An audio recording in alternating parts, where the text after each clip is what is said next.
Hello students, कैसे हैं आप सब। उम्मीद करता हूं आप सभी लोग स्वस्थ होंगे, मस्त होंगे और अपनी पढ़ाई भी एकदम ज़बरदस्त तरीके से कर रहे होंगे। आज की इस वीडियो में हम इनऑर्गेनिक केमिस्ट्री का चैप्टर नंबर 2 है, जो कि आपका क्या होता है, उपसहसंयोजक यौगिक, है ना। उपसहसंयोजक यौगिक, इसे इंग्लिश में कोऑर्डिनेशन कंपाउंड्स कहते हैं। और ये चैप्टर मोस्ट इम्पॉर्टेंट है आपके बोर्ड परीक्षा 2025 की दृष्टि से। तो आपको करना क्या है, इस वीडियो को कंप्लीट देखना है, जिससे कि आपको ये पूरा चैप्टर रिवाइज हो जाए। क्योंकि आज की इस वीडियो में हम इस चैप्टर का वन शॉट करने वाले हैं। क्या करने वाले हैं? One shot. आज की इस वीडियो में हम इस चैप्टर का वन शॉट देखने वाले हैं, यानी कि आपका पूरा चैप्टर रिवाइज हो जाएगा। और मुझे ऐसी उम्मीद है कि आपने इस चैप्टर को अच्छे से पढ़ रखा होगा, तो आप इस वीडियो को ज़रूर देखना। क्योंकि इससे होगा कि आपका सारे के सारे जो कॉन्सेप्ट होते हैं वो आपके रिवाइज हो जाएंगे और आप इस चैप्टर में अच्छी पकड़ करेंगे। क्योंकि ये इस चैप्टर से रिलेटेड काफ़ी सारे क्वेश्चंस पूछे जाते हैं आपके बोर्ड एग्जाम में। तो मेक श्योर कीजिएगा, वीडियो को कंप्लीट देखिएगा, फोकस बनाए रखिएगा, है ना वीडियो में। और आप अपनी कॉपी पेन को लेकर ही बैठिएगा, क्योंकि कुछ पॉइंट्स ऐसे हैं जो आप नए सीखेंगे, है ना। तो उपसहसंयोजन यौगिक जो आपका चैप्टर है, इसे हम शुरू करते हैं। देखिए, ये चैप्टर जो है शुरू करने से पहले सबसे पहला जो हमारा टॉपिक होता है द्विक्लबड़। आखिर द्विक्लबड़ क्या होता है, यानी डुअल साल्ट होता क्या है, इसके बारे में जान लेते हैं। वे लवण जो जलीय विलयन में साधारण आयनों में टूट जाते हैं या टूटते हैं और विलयन में अपनी पहचान खो देते हैं, ऐसे लवण को क्या कहते हैं भैया? द्विक्लबड़ कहते हैं। इस बात को आप ध्यान रखेंगे। ये बताने का रीज़न क्यों है, क्योंकि देखिए, वे लवण जो जलीय विलयन में साधारण आयनों में टूट जाएंगे और अपने विलयन में जो है अपनी पहचान को क्या कर देंगे? खो देंगे, तो उसे तो हम द्विक्लबड़ कहेंगे। लेकिन इसका एग्जाम्पल आप जानते हैं पहले, है ना। एग्जाम्पल जानते हैं, जैसे आप देखेंगे पोटाश, है ना, पोटाश एलन या फिटकरी। इसे पोटाश एलन या फिटकरी बात एक ही होती है। या फिर फेरस अमोनियम सल्फेट भी इसे कहा जाता है। इसका फॉर्मूला क्या होता है, फॉर्मूला आप पढ़ लेंगे अच्छे से, आपको याद होना चाहिए। K2SO4.Al2SO4 का होल थ्राइस 24H2O। इस तरह से जो है इसका फॉर्मूला होता है। अब देखिए, ये जो है टूटेगा, यानी आयनों में टूटेगा, तो कैसे टूटेगा? 2K positive plus SO4 negative और plus 2L plus 3 positive plus 3SO4 double negative 24H2O। इस तरह से जो है ये टूट जाएगा। और अगर ये एक बार टूट गया पानी में, है ना, जलीय विलयन में, अगर ये अपनी आयनों में टूट जाएगा और अपनी पहचान खो देगा। ऐसा हमने क्यों बोला? क्योंकि देखिए, अगर आपके पास सिर्फ ये है तो आप कैसे कह सकते हैं कि ये फिटकरी है ना। अगर आपके पास सिर्फ ये है, पकड़ में आया है, तो आप कैसे कह सकते हो कि ये फिटकरी है ना। तो इसलिए जो है ये काफ़ी लंबा चौड़ा कंपाउंड है। और ये जो है अगर जल में घुलेगा, विलयन में घुलेगा और अपने आयनों में टूटेगा, तो इसको पहचान करना मुश्किल है कि यह फिटकरी है। तो इसलिए हमने बोला ये क्या होता है? द्विक्लबड़ होता है। तो आज की इस वीडियो में हम कोऑर्डिनेशन कंपाउंड चैप्टर पढ़ रहे हैं ना, तो कॉम्प्लेक्स जो यौगिक होते हैं, कॉम्प्लेक्स कंपाउंड जो होते हैं ना, वो इस चैप्टर में हम डिस्कस करते हैं। अब देखते हैं भैया, उपसहसंयोजक यौगिक किसे कहते हैं, है ना, उसके बारे में चर्चा करते हैं। उपसहसंयोजक यौगिक, देखिए एग्जाम में आपसे करता क्या है, एग्जाम में क्वेश्चन आपको सीधे सीधे नहीं देता है, आपको घुमाने की कोशिश करता है। आप उपसहसंयोजक यौगिक पढ़े हुए होंगे और वो कह देगा कि संकर लवण किसे कहते हैं। आप संकर लवण पढ़े हुए होंगे तो वो कह देगा भाई संकुल यौगिक किसे कहते हैं, है ना। इस तरह से आपको जो है बिल्कुल घुमाने का कार्य करता है। तो ऐसा बिल्कुल भी नहीं करना है आपको। देखिए, मैं सभी नाम इसलिए लिखता हूँ जिससे कि आप स्टूडेंट जो है कन्फ्यूज ना हो। उपसहसंयोजक यौगिक सिर्फ बता दूं और इसकी परिभाषा कॉन्सेप्ट आपको बता दूं, तो अगर आपके एग्जाम में संकर लवण आ गया तो आप इस क्वेश्चन को ऐसे समझेंगे कि ये आउट ऑफ सिलेबस आ गया, या फिर आपको ये हार्ड क्वेश्चन लगेगा, आप इसे सॉल्व नहीं करेंगे।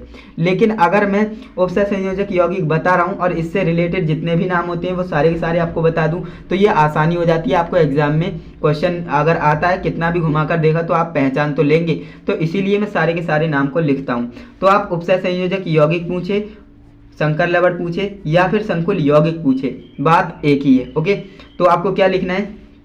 वे यौगिक जो साधारण आयनों में नहीं टूटते हैं और केवल और विलयन में जो है अपनी पहचान बनाए रखते हैं, उन्हें क्या कहते हैं? संकर लवण कहते हैं, उपसहसंयोजक यौगिक कहते हैं।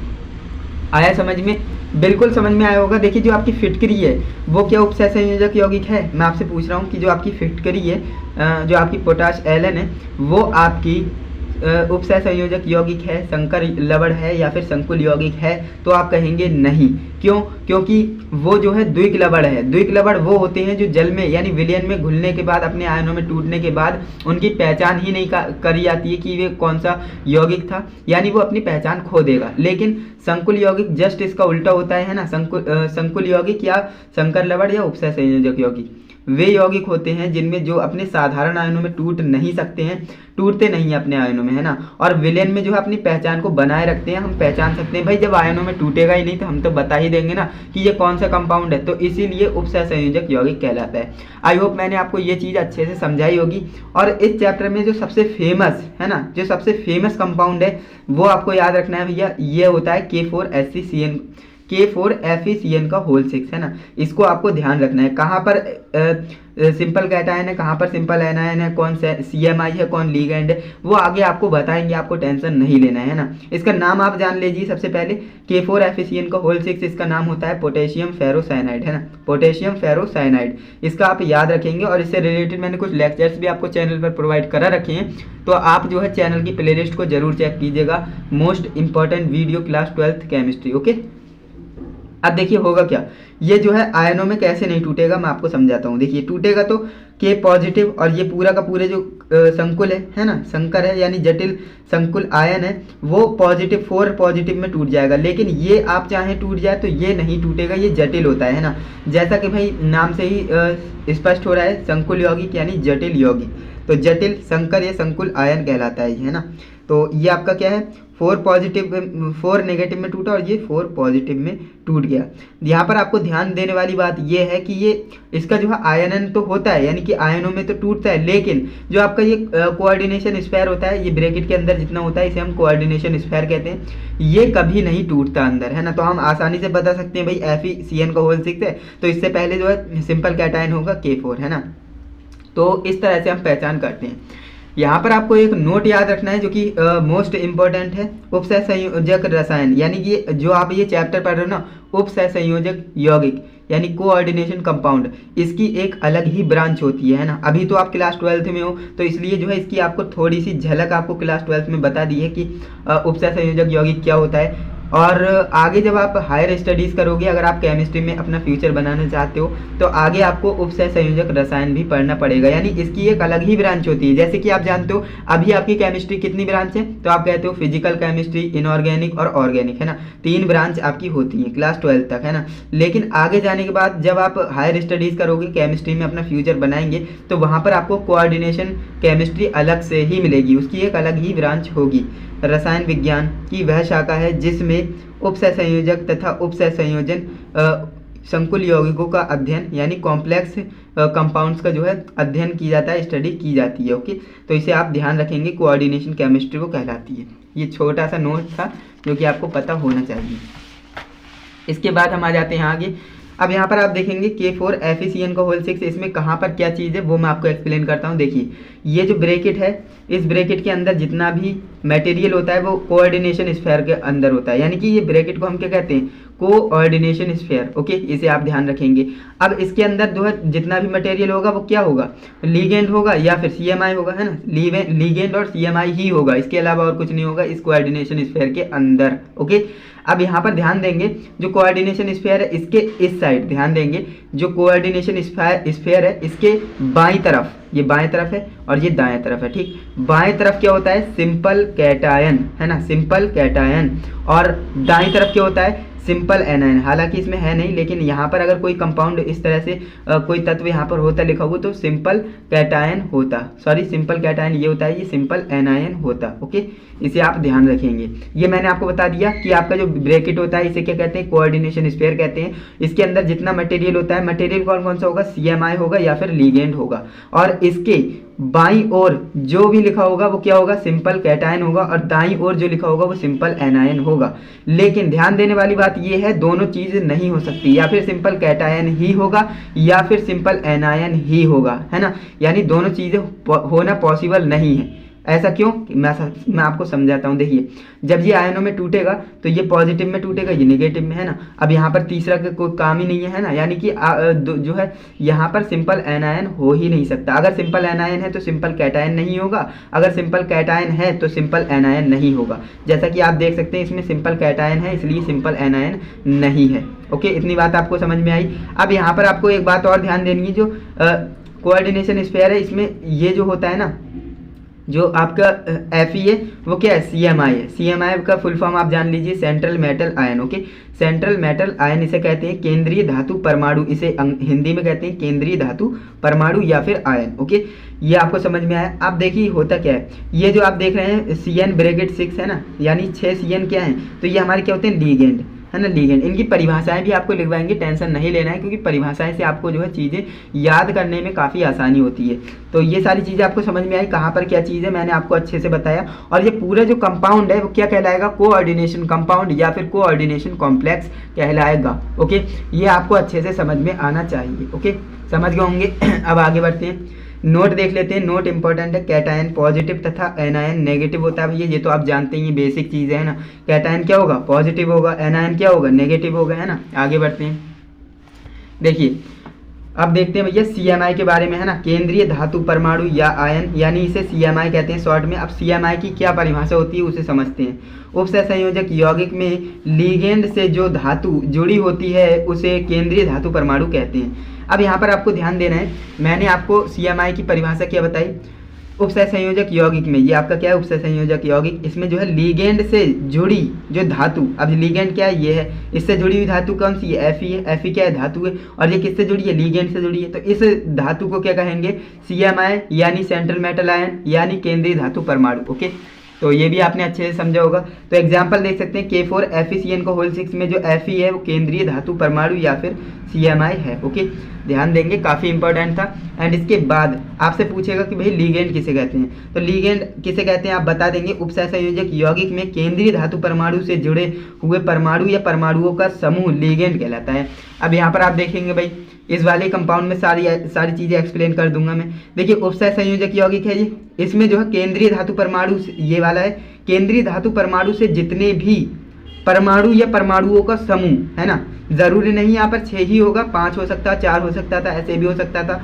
तो ध्यान देंगे यहाँ पर जो हमारा CMI है, इससे जो है परमाणु जुड़ा हो या फिर परमाणुओं का समूह। अब यहाँ पर देखिए परमाणुओं का समूह है, ये एक से ज़्यादा है तो परमाणुओं का समूह हो गया। तो परमाणुओं का समूह जुड़ा है तो उस समूह को क्या कहते हैं भाई? परमाणुओं का समूह क्या कहलाता है? लीगेंड कहलाता है। तो ये क्या हो जाएगा भाई? लीगेंड हो जाएगा, इसलिए इसको जो है लीगेंड कहा जाता है। अब देख लेते हैं इसका एग्जाम्पल। यहाँ पर इसका एग्जाम्पल देख सकते हैं, K4FeCN का होल 6 में जो CN है ना, CN क्या है? लीगेंड, है ना, लीगेंड। और कितने CN है? 6 CN है। ओके, 6 लीगेंड है। इस तरह से होता है, आपने समझ लिया होगा। अब देख लेते हैं भैया उपसहसंयोजक परिसर। अगर आपसे पूछता है कि उपसहसंयोजक परिसर क्या होता है, इसे आप समझाइए, तो उपसहसंयोजक परिसर को ही हम कोऑर्डिनेशन स्फीयर कहते हैं, जो कि मैंने आपको इंग्लिश में बता दिया। जो ब्रैकेट मैंने आपको बताया था ना, ये वाली ब्रैकेट होती है, उसे क्या कहते हैं? कोऑर्डिनेशन स्फीयर कहते हैं।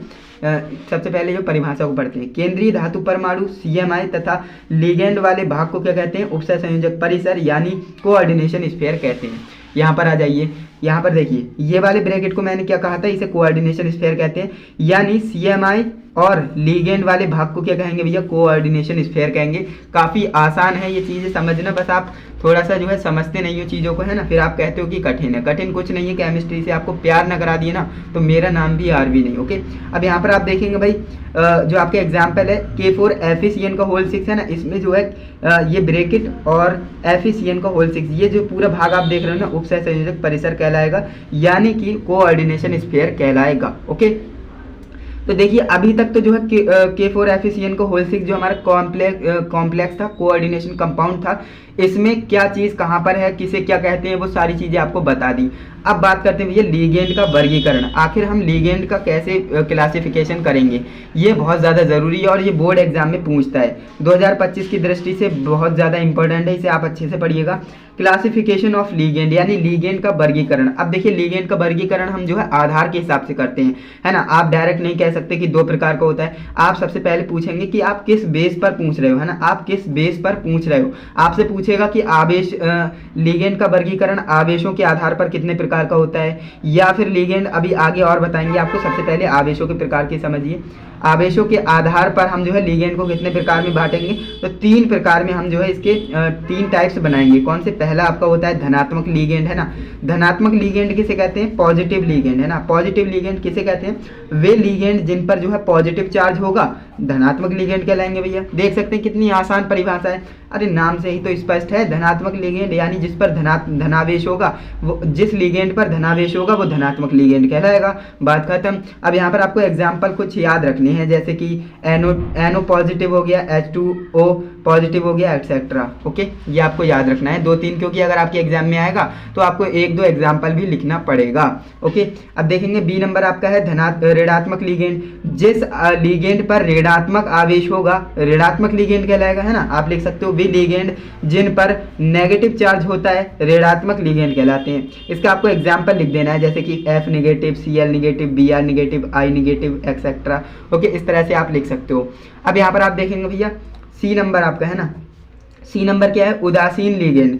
अब भाई न्यूट्रल लिगेंड आप जानते हो, जिस पर कोई भी आवेश ना हो, जिस लिगेंड पर कोई भी आवेश नहीं है वो उदासीन लिगेंड है ना, न्यूट्रल लिगेंड।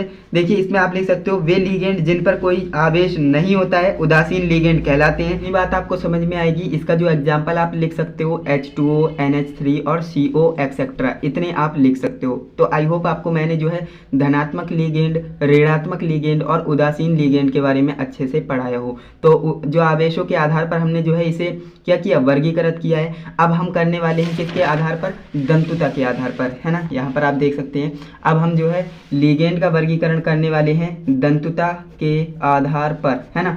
आखिर दंतुता के आधार पर जो लिगेंड होते हैं वो कितने प्रकार के होते हैं उनके बारे में हम पढ़ने वाले हैं। तो देखिए दंतुता के आधार पर जो लिगेंड होते हैं निम्नलिखित प्रकार के होते हैं। अब देखिए पहला आपका जो प्रकार होता है, पहला टाइप होता है एक दंतुक लिगेंड, है ना। एक दंतुक लिगेंड जिसे हम इंग्लिश में मोनोडेंटेट लिगेंड कहते हैं, मोनोडेंटेट लिगेंड। अब आखिर एक दंतुक लिगेंड हम किन्हें कहेंगे? पढ़ते हैं। वे लिगेंड जिनके पास केवल एक दाता परमाणु होता है मोनोडेंटेट लिगेंड कहलाते हैं। ओके, यानी ऐसे लिगेंड जिनके पास केवल एक दाता परमाणु होगा वे लिगेंड क्या कहलाएंगे? एक दंतुक लिगेंड कहलाएंगे। अब यहाँ पर आप देख सकते हैं भाई कुछ एग्जाम्पल मैंने लिख रखे हैं, इन्हें आपको क्या करना है? याद करना है। सीरियल नंबर यहाँ पर डाला नहीं है मैंने, तो आपको करना क्या है? लिगेंड याद रखना है ना, और उनके नाम याद रखना है। देखिए नाम लिखना काफ़ी आसान है लिगेंड का, सिर्फ आपको करना क्या है? नाम को बिगाड़ना है। जी हाँ दोस्तों, जैसा कि आप अपने घर पे एक दूसरे का नाम बिगाड़ते हो, अपने भाई का नाम बिगाड़ा होगा, है ना। तो ठीक उसी प्रकार से आपको करना क्या है? लिगेंड का नाम बिगाड़ना है ना। आइडो लगाना है। देखिए फ्लोरीन होता है जी, है ना, फ्लोराइड होता है, तो इसको जो है आइडो लगाना है। फ्लोराइडो, क्लोराइडो, है ना। तो इस तरह से फ्लोरीन, क्लोरीन, ब्रोमीन, आयोडीन, इस तरह से नाम होते हैं, लेकिन हम इनके नाम बिगाड़ रहे हैं। देखिए फ्लोराइडो, क्लोराइडो, ब्रोमाइडो, है ना, और आयोडाइडो और हाइड्रोक्सो, साइनो, है ना। इस तरह से जो है साइनाइडो और यहाँ पर सल्फेटो, इस तरह से आपको सबके जो है नाम बिगाड़ने हैं। अब आपको करना क्या है? इन्हें याद करना है। और देखिए ये कब काम आएंगे मैं आपको बता देता हूँ। ये काम कब आएंगे वो मैं आपको बता रहा हूँ, जब आप IUPAC नाम लिखेंगे। किसके? IUPAC नाम कार्बनिक यौगिक के नहीं कह रहा हूँ मैं, जो आपके कोऑर्डिनेशन कंपाउंड होते हैं ना। कोऑर्डिनेशन हम चैप्टर पढ़ रहे हैं, तो इसमें जो यौगिक होंगे, जो कॉम्प्लेक्स होंगे, जो कंपाउंड होंगे, उनके आप IUPAC नाम कैसे लिखेंगे? तो आपको IUPAC नाम लिखेंगे ना, तो उसमें आपको लिगेंड का भी नाम लिखना पड़ेगा। जैसा कि आप जानते हैं मैंने आपको कोऑर्डिनेशन कंपाउंड बताया था FeCN का होल 6, है ना। यहाँ पर क्या था? K4। अब यहाँ पर आप ध्यान से देखेंगे तो यहाँ पर लिगेंड आ रहा है ना, लिगेंड। तो लिगेंड आएगा, उसका नाम आपको कैसे लिखना है? ऐसे लिखना है, यानी CN आ गया तो CN यहाँ पर है बिल्कुल है, तो इसका नाम क्या होता है? साइनाइडो, है ना, साइनो या फिर साइनाइडो। तो इसमें जो है आप जो आपको साइनाइडो नहीं लिखना है, यानी साइनो या साइनाइडो लिख सकते हैं। यानी कहने का मतलब ये है, जैसे F आ गया है ना, तो F को आप फ्लोरीन नहीं लिख सकते, आपको फ्लोराइडो लिखना पड़ेगा। Cl को आप क्लोरीन नहीं लिख सकते, क्लोराइडो लिखना पड़ेगा। Br को हम ब्रोमीन नहीं लिख सकते, ब्रोमाइडो लिखना पड़ेगा। तो इतना बताना चाहता हूँ कि आपको लिगेंड और उसका नाम अच्छे से पता होना चाहिए, क्योंकि आप जब IUPAC नामकरण करेंगे किसका? जो आपके उपसहसंयोजक यौगिक है उसका, तो आपको जो है इसकी ज़रूरत पड़ेगी। तो आपको करना क्या है? इसे अच्छे से तैयार कर लेना है। देखिए SO4 double negative sulphato, CH3 COO negative acetato, NH double negative क्या होगा? एमिडो। एमिडो और इमिडो अलग अलग होता है। देखिए NH डबल पॉजिटिव और NH2 नेगेटिव, है ना। पॉजिटिव नहीं निगेटिव है, NH डबल निगेटिव और NH2 निगेटिव। तो ये हमारा क्या होता है एमिडो और ये क्या होता है इमिडो, है ना। और NC क्या होता है आइसोसाइनाइडो, SCN निगेटिव ये होता है थायोसाइनाइटो।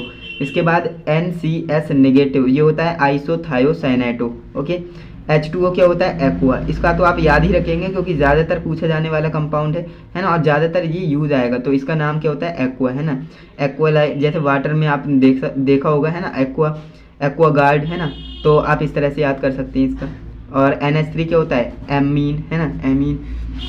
एंड इसके बाद हम आगे बढ़ते हैं, CO carbonyl, NO2 negative nitro और NO3 निगेटिव नाइट्रेट, है ना।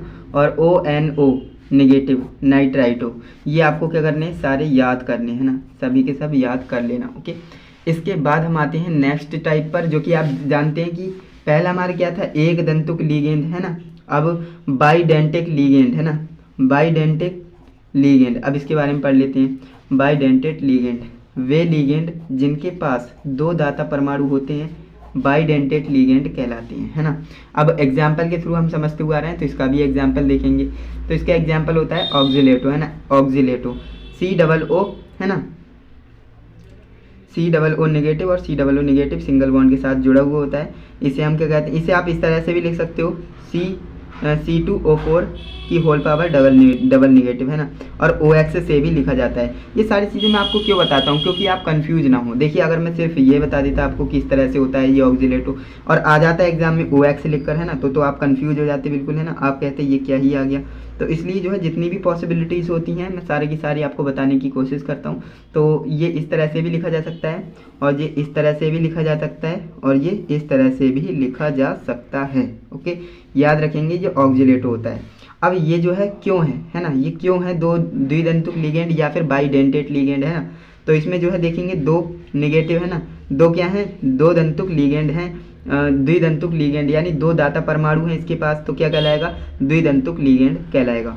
इथाइलिन डाई एमीन, है ना, इथाइलिन डाई एमीन में आप देखेंगे इसमें क्या होता है ना, NH2 और CH2 NH2 इस तरह से है, ठीक। अब यहाँ पर आप देखेंगे इसके पास क्या होता है लोन पेयर होता है, आप जानते हैं ना क्या होता है इसके पास लोन पेयर होता है, N के पास क्या होता है लोन पेयर। तो यहाँ पर आप देखेंगे दो द्विदंतुक लिगेंड है, तो क्या कहलाएगा भाई बाइडेंटिक लिगेंड कहलाएगा। और इसे जो है EN से भी डिनोट करते हैं, ध्यान देंगे जो आपकी इथाइलिन डाई एमीन है इसे हम EN से भी डिनोट कर देते हैं कई जगह, तो EN आगे कन्फ्यूज ना होइएगा। ओके, अब यहाँ पर आप देखेंगे पॉलीडेंटेट लिगेंड। अब देख लेते हैं कि पॉलीडेंटेट लिगेंड आखिर क्या होता है। तो देखिए वे लिगेंड जिनके पास दो दाता परमाणु होते हैं, है ना, दो से अधिक दाता परमाणु होते हैं, वे क्या कहलाते हैं बहुदंतुक लिगेंड कहलाते हैं। अब देखिए यदि किसी लिगेंड के पास तीन दाता परमाणु हो तो ट्राइडेंटेट लिगेंड कहलाते हैं, यदि किसी परमाणु के पास चार दाता परमाणु हो तो टेट्राडेंटेट लिगेंड कहलाते हैं, और 5 हो तो पेंटाडेंटेट लिगेंड कहलाते हैं, और 6 हो तो हेक्साडेंटेट लिगेंड कहलाते हैं। अब भाई इसी तरह से हम आगे कहाँ तक लिखेंगे, है ना। तो इसलिए हमने क्या किया एक बहुदंतुक लिगेंड बना दिया। क्या बहुदंतुक नहीं उभयदंतुक, है ना। यहाँ पर आप देख सकते हैं ये पॉलीडेंटेट था। अब हम देख लेते हैं उभयदंतिक लिगेंड किन्हें कहते हैं, है ना। लेकिन उससे पहले हम जो है एक एग्जाम्पल देख लेते हैं, है ना, एक एग्जाम्पल देख लेते हैं जो कि EDTA का होने वाला है। Okay, EDTA ethylene di amine tetra acetato, याद रखेंगे इसकी फुल फॉर्म क्या होती है, यानी इसका नाम क्या होता है EDTA का ethylene di amine tetra acetato. Okay, और इसका स्ट्रक्चर आप देख सकते हैं कुछ इस तरह से इसका स्ट्रक्चर होता है ना। देखेंगे CH2 COO निगेटिव, ये इस तरह से कुछ समझाने के लिए आपको लिखा है, वैसे ये क्या है CH2 COO negative CH2 COO negative, और यहाँ पर जो है N के साथ जुड़ा पड़ा है CH2 सिंगल बॉन्ड N, है ना। और यहाँ पर क्या है CH2 double negative CH2 COO negative, है ना, इस तरह से। और N पर क्या होता है लोन पेयर होता है, भाई आप जानते हैं ना क्या होता है लोन पेयर होता है। N पर क्या होता है लोन पेयर होता है। 1 2 3 4 5 6 कितने हैं 6 हैं, तो हेक्साडेंटेट लिगेंड होगा नहीं होगा, बिल्कुल होगा। तो इसीलिए मैंने आपको ये एग्जांपल बताया और आप याद रखेंगे EDTA का नाम क्या होता है ethylene di amine tetra acetato. Okay, ये क्या है हेक्साडेंटेट लिगेंड है, याद रखिएगा।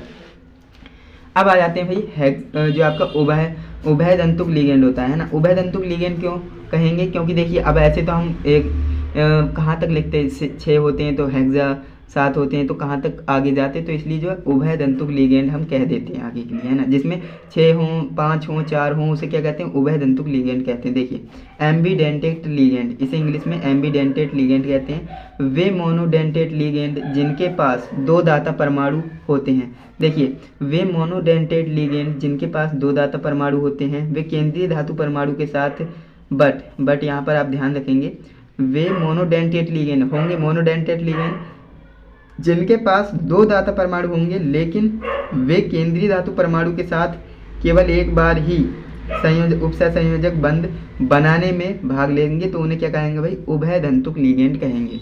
एग्जाम्पल आप यहाँ पर समझ सकते हो, CN निगेटिव और NC निगेटिव, NO2 निगेटिव और ONO निगेटिव, SCN निगेटिव और NCS निगेटिव, इसे आप ध्यान रखेंगे।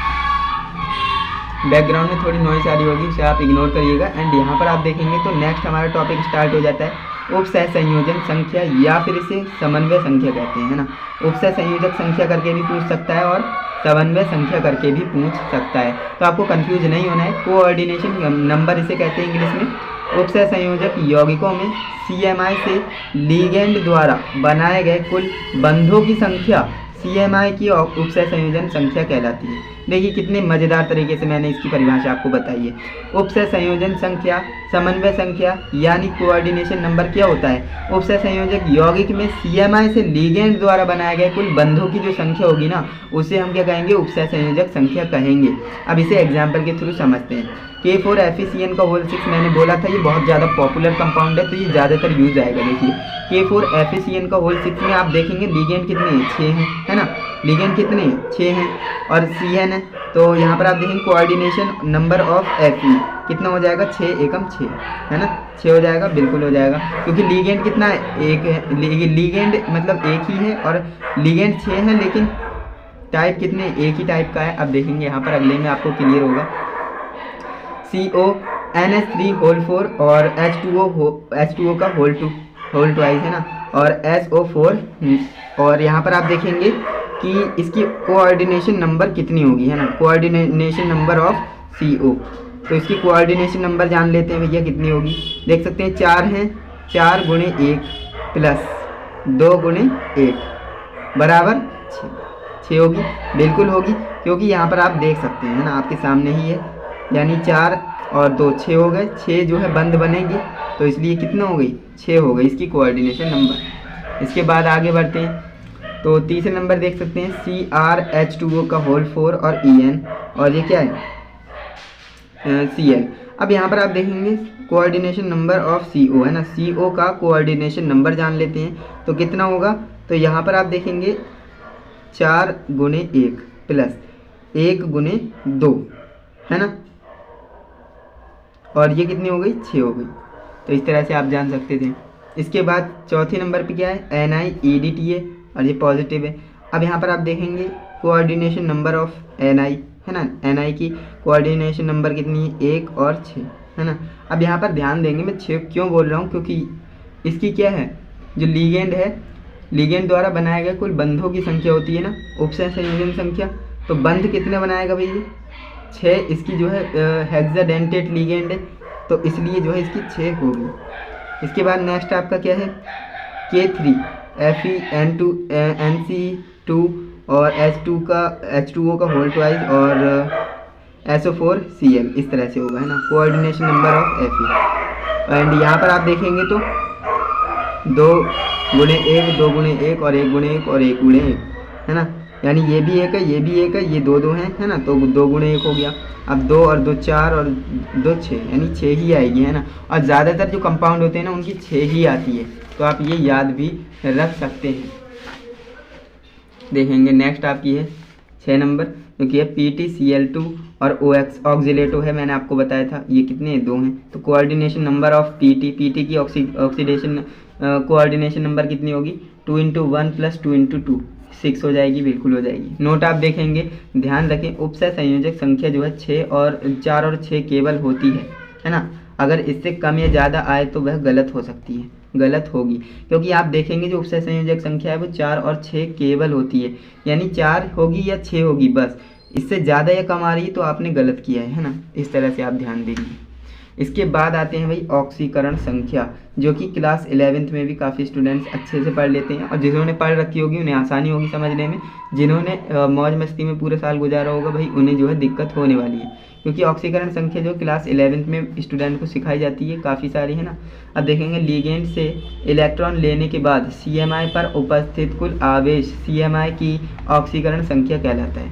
कैसे, अब आपको एग्जाम्पल से समझाते हैं। देखिए PT Cl2 और OX ऑक्सीलेटो है, इसके कितने मॉलिक्यूल हैं? 2। अब PT की ऑक्सीडेशन नंबर निकालनी है तो हम करेंगे क्या, PT की ऑक्सीडेशन नंबर इस तरह से लिख देंगे +2, 2 है ना Cl, तो 2 और Cl की कितनी होती है? -1 होती है, तो -1 प्लस।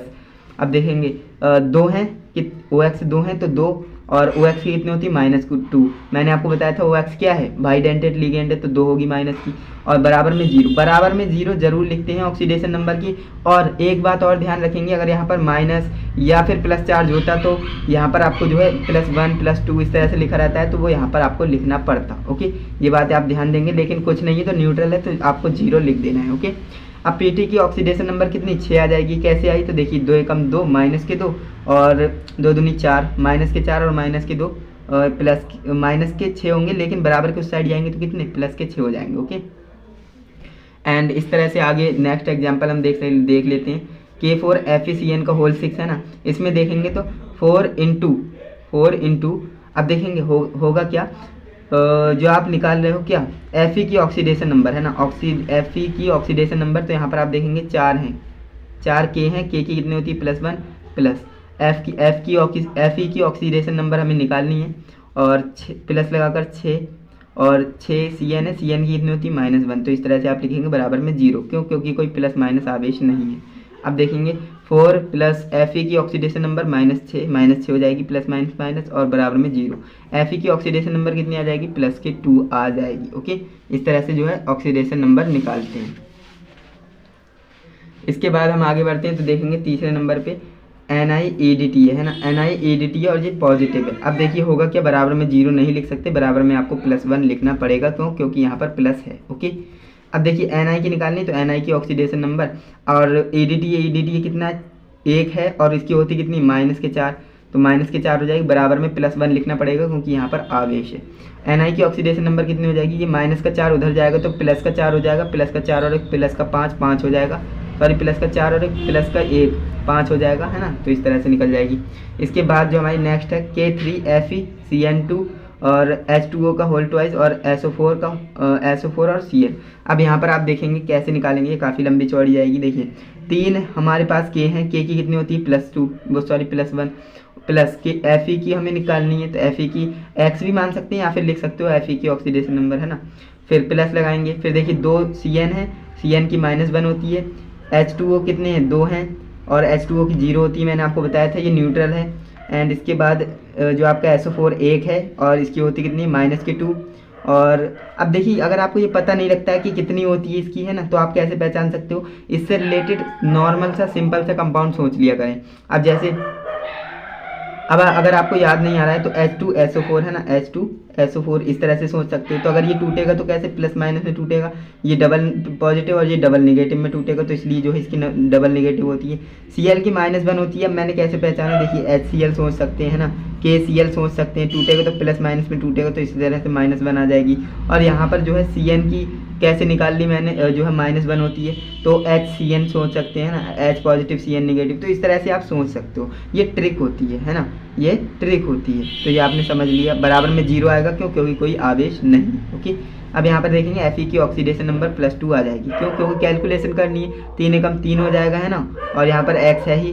देखिए यहाँ पर करके दिखाता हूँ, 3 एकम 3 + x, है ना, 3 एकम 3 + x, और प्लस माइनस माइनस हो जाएगा, -2, और यहाँ पर देखेंगे ये 0 हो जाएगा, है ना, और ये प्लस माइनस के 2 हो जाएगा, और ये क्या? प्लस माइनस के 1 हो जाएगा।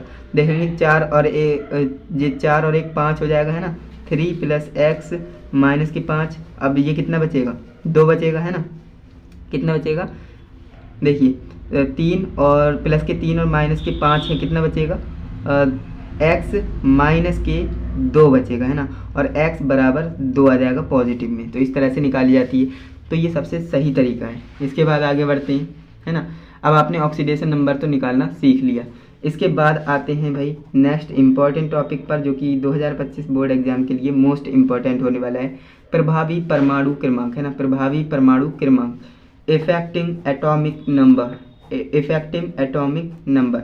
अब इसे पढ़ लेते हैं। ये क्या होता है? लिगेंड से इलेक्ट्रॉनों के आदान प्रदान के बाद CMI पर उपस्थित इलेक्ट्रॉनों की कुल जो संख्या होती है ना, उसे CMI का प्रभावी परमाणु क्रमांक कहा जाता है ना। अब यहाँ पर आप देखेंगे इसका एक नॉर्मल सा फॉर्मूला होता है, इसे आपको याद रखना है। कभी कभार जो है इस पर न्यूमेरिकल पूछ लेता है, बाकी ज़्यादा नहीं पूछे जाते, बट आपको याद रहना चाहिए, है ना। देखिए प्रभावी परमाणु क्रमांक, इसका एक फॉर्मूला होता है केंद्रीय धातु परमाणु का परमाणु क्रमांक माइनस ऑक्सीकरण संख्या, ऑक्सीकरण अवस्था प्लस 2 इंटू लिगेंडों की संख्या, है ना। इंग्लिश में आप इस तरह से समझ सकते हो, EAN बराबर एटॉमिक नंबर ऑफ CMI, है ना, minus oxidation number, oxidation state of plus 2 into number of ligands, है ना। इस तरह से आप समझ सकते हो। ये क्या होता है भैया? फॉर्मूला होता है, इसे आपको याद रखना है। इसके बाद हम आगे बढ़ते हैं। आप जो है इसे समझ भी सकते हैं। देखिए एग्जाम्पल मैंने लिया है K4FeCN को 6 EAN ऑफ Fe, है ना। जो Fe की हम EAN निकाल रहे हैं, इफेक्टिंग एटॉमिक नंबर, तो कैसे 26 होता है इसका एटॉमिक नंबर, तो 26 माइनस 2 प्लस 2 इंटू 6, इस तरह से आप करेंगे तो कितना आएगा? 36 आएगा। अब यहाँ पर आप देखेंगे Ni, है ना, EAN ऑफ Ni की निकाल रहे हैं, तो कैसे 28 होता है Ni का एटॉमिक नंबर, और इसमें माइनस की 0 प्लस 2 इंटू 4, और ये कितना हो जाएगा? 36 हो जाएगा। इस तरह से जो है निकाली जाती है। और ध्यान देंगे, नोट एक मोस्ट इंपॉर्टेंट, EAN का आंसर अधिकतम जो है कितना आता है? 36 आता है। अधिकतर जो है मैक्स जो नॉर्मली आता है कितना आता है? 36 आता है। ये भी आप याद रखेंगे। IUPAC नामकरण, है ना। IUPAC नामकरण किसका? जो हमारे कोऑर्डिनेशन कंपाउंड्स होते हैं, उपसह संयोजक यौगिक होते हैं, उनका आज की इस वीडियो में हम IUPAC नामकरण सीखने वाले हैं ना। और ये मोस्ट इंपॉर्टेंट टॉपिक हो जाता है, क्योंकि ये जो है 100% पूछे जाने वाला टॉपिक है आपके बोर्ड एग्जाम में, है ना। तो बोर्ड एग्जाम में 100% पूछा जाता है ये टॉपिक, तो इसे आप अच्छे से तैयार करेंगे, क्योंकि इसमें कोई दो राय नहीं होती है। क्योंकि देखिए IUPAC ना आए केमिस्ट्री में, ऐसा तो हो ही नहीं सकता। तो आपको करना क्या है, इस वीडियो को कंप्लीट वॉच करना है, क्योंकि इस वीडियो में मैं आपको IUPAC नामकरण बिल्कुल बेसिक से एडवांस सिखाने वाला हूँ। यानी बेसिक से चलेंगे और एडवांस तक जाएंगे। आज की इस वीडियो में मैं आपको 25, है ना, टॉप 25 IUPAC नामकरण सिखाने वाला हूं, और इसके बाहर आपके बोर्ड एग्जाम में बिल्कुल एक भी IUPAC नाम नहीं पूछा जाएगा। जी हाँ दोस्तों, गारंटेड है। सो फ्रेंड्स, अगर आपने कॉन्सेप्ट सीख लिया तो कहीं से भी वो कोऑर्डिनेशन कंपाउंड दे दे तो आप उसका नामकरण आसानी से कर सकते हो, है ना। तो इस वीडियो को आप कंप्लीट देखिएगा। मैं विश्वास के साथ कहता हूँ कि आप जो है IUPAC नामकरण में मास्टर बन जाने वाले हो। तो चलिए दोस्तों, बिना टाइम वेस्ट के वीडियो शुरू करते हैं। तो यहाँ पर देखेंगे, सबसे पहले मैंने किया क्या है, IUPAC नामकरण के स्टेप्स को लिखा है ना, क्योंकि स्टेप्स बहुत ज़्यादा फायदेमंद होते हैं। देखिए कभी कभी होता क्या है, हमने सीख तो लिया आज, है ना, फिर हमने 2-3 दिन के बाद जब हम IUPAC नामकरण करेंगे तो हो सकता है हमें जो है कुछ चीज़ें हमारे दिमाग से निकल जाए, है ना। तो उसके लिए मैंने किया क्या है, यहाँ पर स्टेप्स को लिखा है, और स्टेप्स बहुत ज़्यादा फायदेमंद होते हैं। आप इनका स्क्रीनशॉट लीजिएगा या फिर अपनी कॉपी में नोट करिएगा, क्योंकि यहाँ से जो है स्टेप्स आपको याद रखेंगे। अगर आप भूल भी जाते हो तो दोबारा देखकर आपको स्टेप्स याद हो जाएंगे। देखिए पहला स्टेप हमारा होता है, सर्वप्रथम सिंपल कैटायन का नाम लिखते हैं, है ना। देखिए जो आपका सबसे पहले हम करेंगे क्या, सिंपल कैटायन का नाम लिखते हैं। अब कई स्टूडेंट्स कहेंगे सिंपल कैटायन क्या होता है ना, तो टेंशन बिल्कुल मत लीजिए। आगे मैं आपको बताऊंगा सिंपल कैटायन क्या होता है, CMI क्या होता है, लिगेंड क्या होता है, वो सारी चीजें आगे बताएंगे, है ना। टेंशन बिल्कुल भी नहीं लेना है, अभी बस आप समझिए। सबसे पहले हमें सिंपल कैटायन का नाम लिखना होता है, एंड इसके बाद सेकेंड ऑप्शन हमारा होता है, इसके बाद हमें क्या करना होता है, लिगेंड का नाम लिखना होता है ना, लिगेंड का नाम लिखना होता है। और लिगेंडों की संख्या को दिखाते हुए लिखते हैं, जो आपके लिगेंड है उसके संख्या को दिखाते हुए लिखते हैं ना। डाई है, ट्राई है, टेट्रा है ना, वो सारी चीजें आपको दिखाते हुए लिखना होता है। एंड इसके बाद हमारा थर्ड नंबर ऑप्शन है ना, थर्ड नंबर स्टेप है, जो कि है, यदि लिगेंड भिन्न भिन्न प्रकार के हैं, है ना, डिफरेंट डिफरेंट आपके लिगेंड है, तो आपको करना क्या है, तो लिगेंड का नाम अल्फाबेटिकल ऑर्डर में लिखना है। देखिए काफ़ी इंपॉर्टेंट बात है, ये स्टूडेंट्स भूल जाते हैं कि हमें अल्फाबेटिकल ऑर्डर में लिखना है। कभी कभी होता क्या है, आपके पास कोई कोऑर्डिनेशन कंपाउंड होता है, उसमें लिगेंड 2 होते हैं, है ना, तो उसमें जो है अल्फाबेटिकल ऑर्डर को फॉलो करेंगे हम, है ना, कि पहले इसका लिखें कि इसका लिखें, वो सारा कुछ अल्फाबेटिकल ऑर्डर डिसाइड करता है ना। तो मैंने क्या बोला, यदि लिगेंड जो है भिन्न भिन्न प्रकार के हैं तो आपको करना क्या है, लिगेंड का नाम अल्फाबेटिकल ऑर्डर में लिखना है, बस इतना ही आपको याद रखना है। एंड इसके बाद आगे बढ़ते हैं।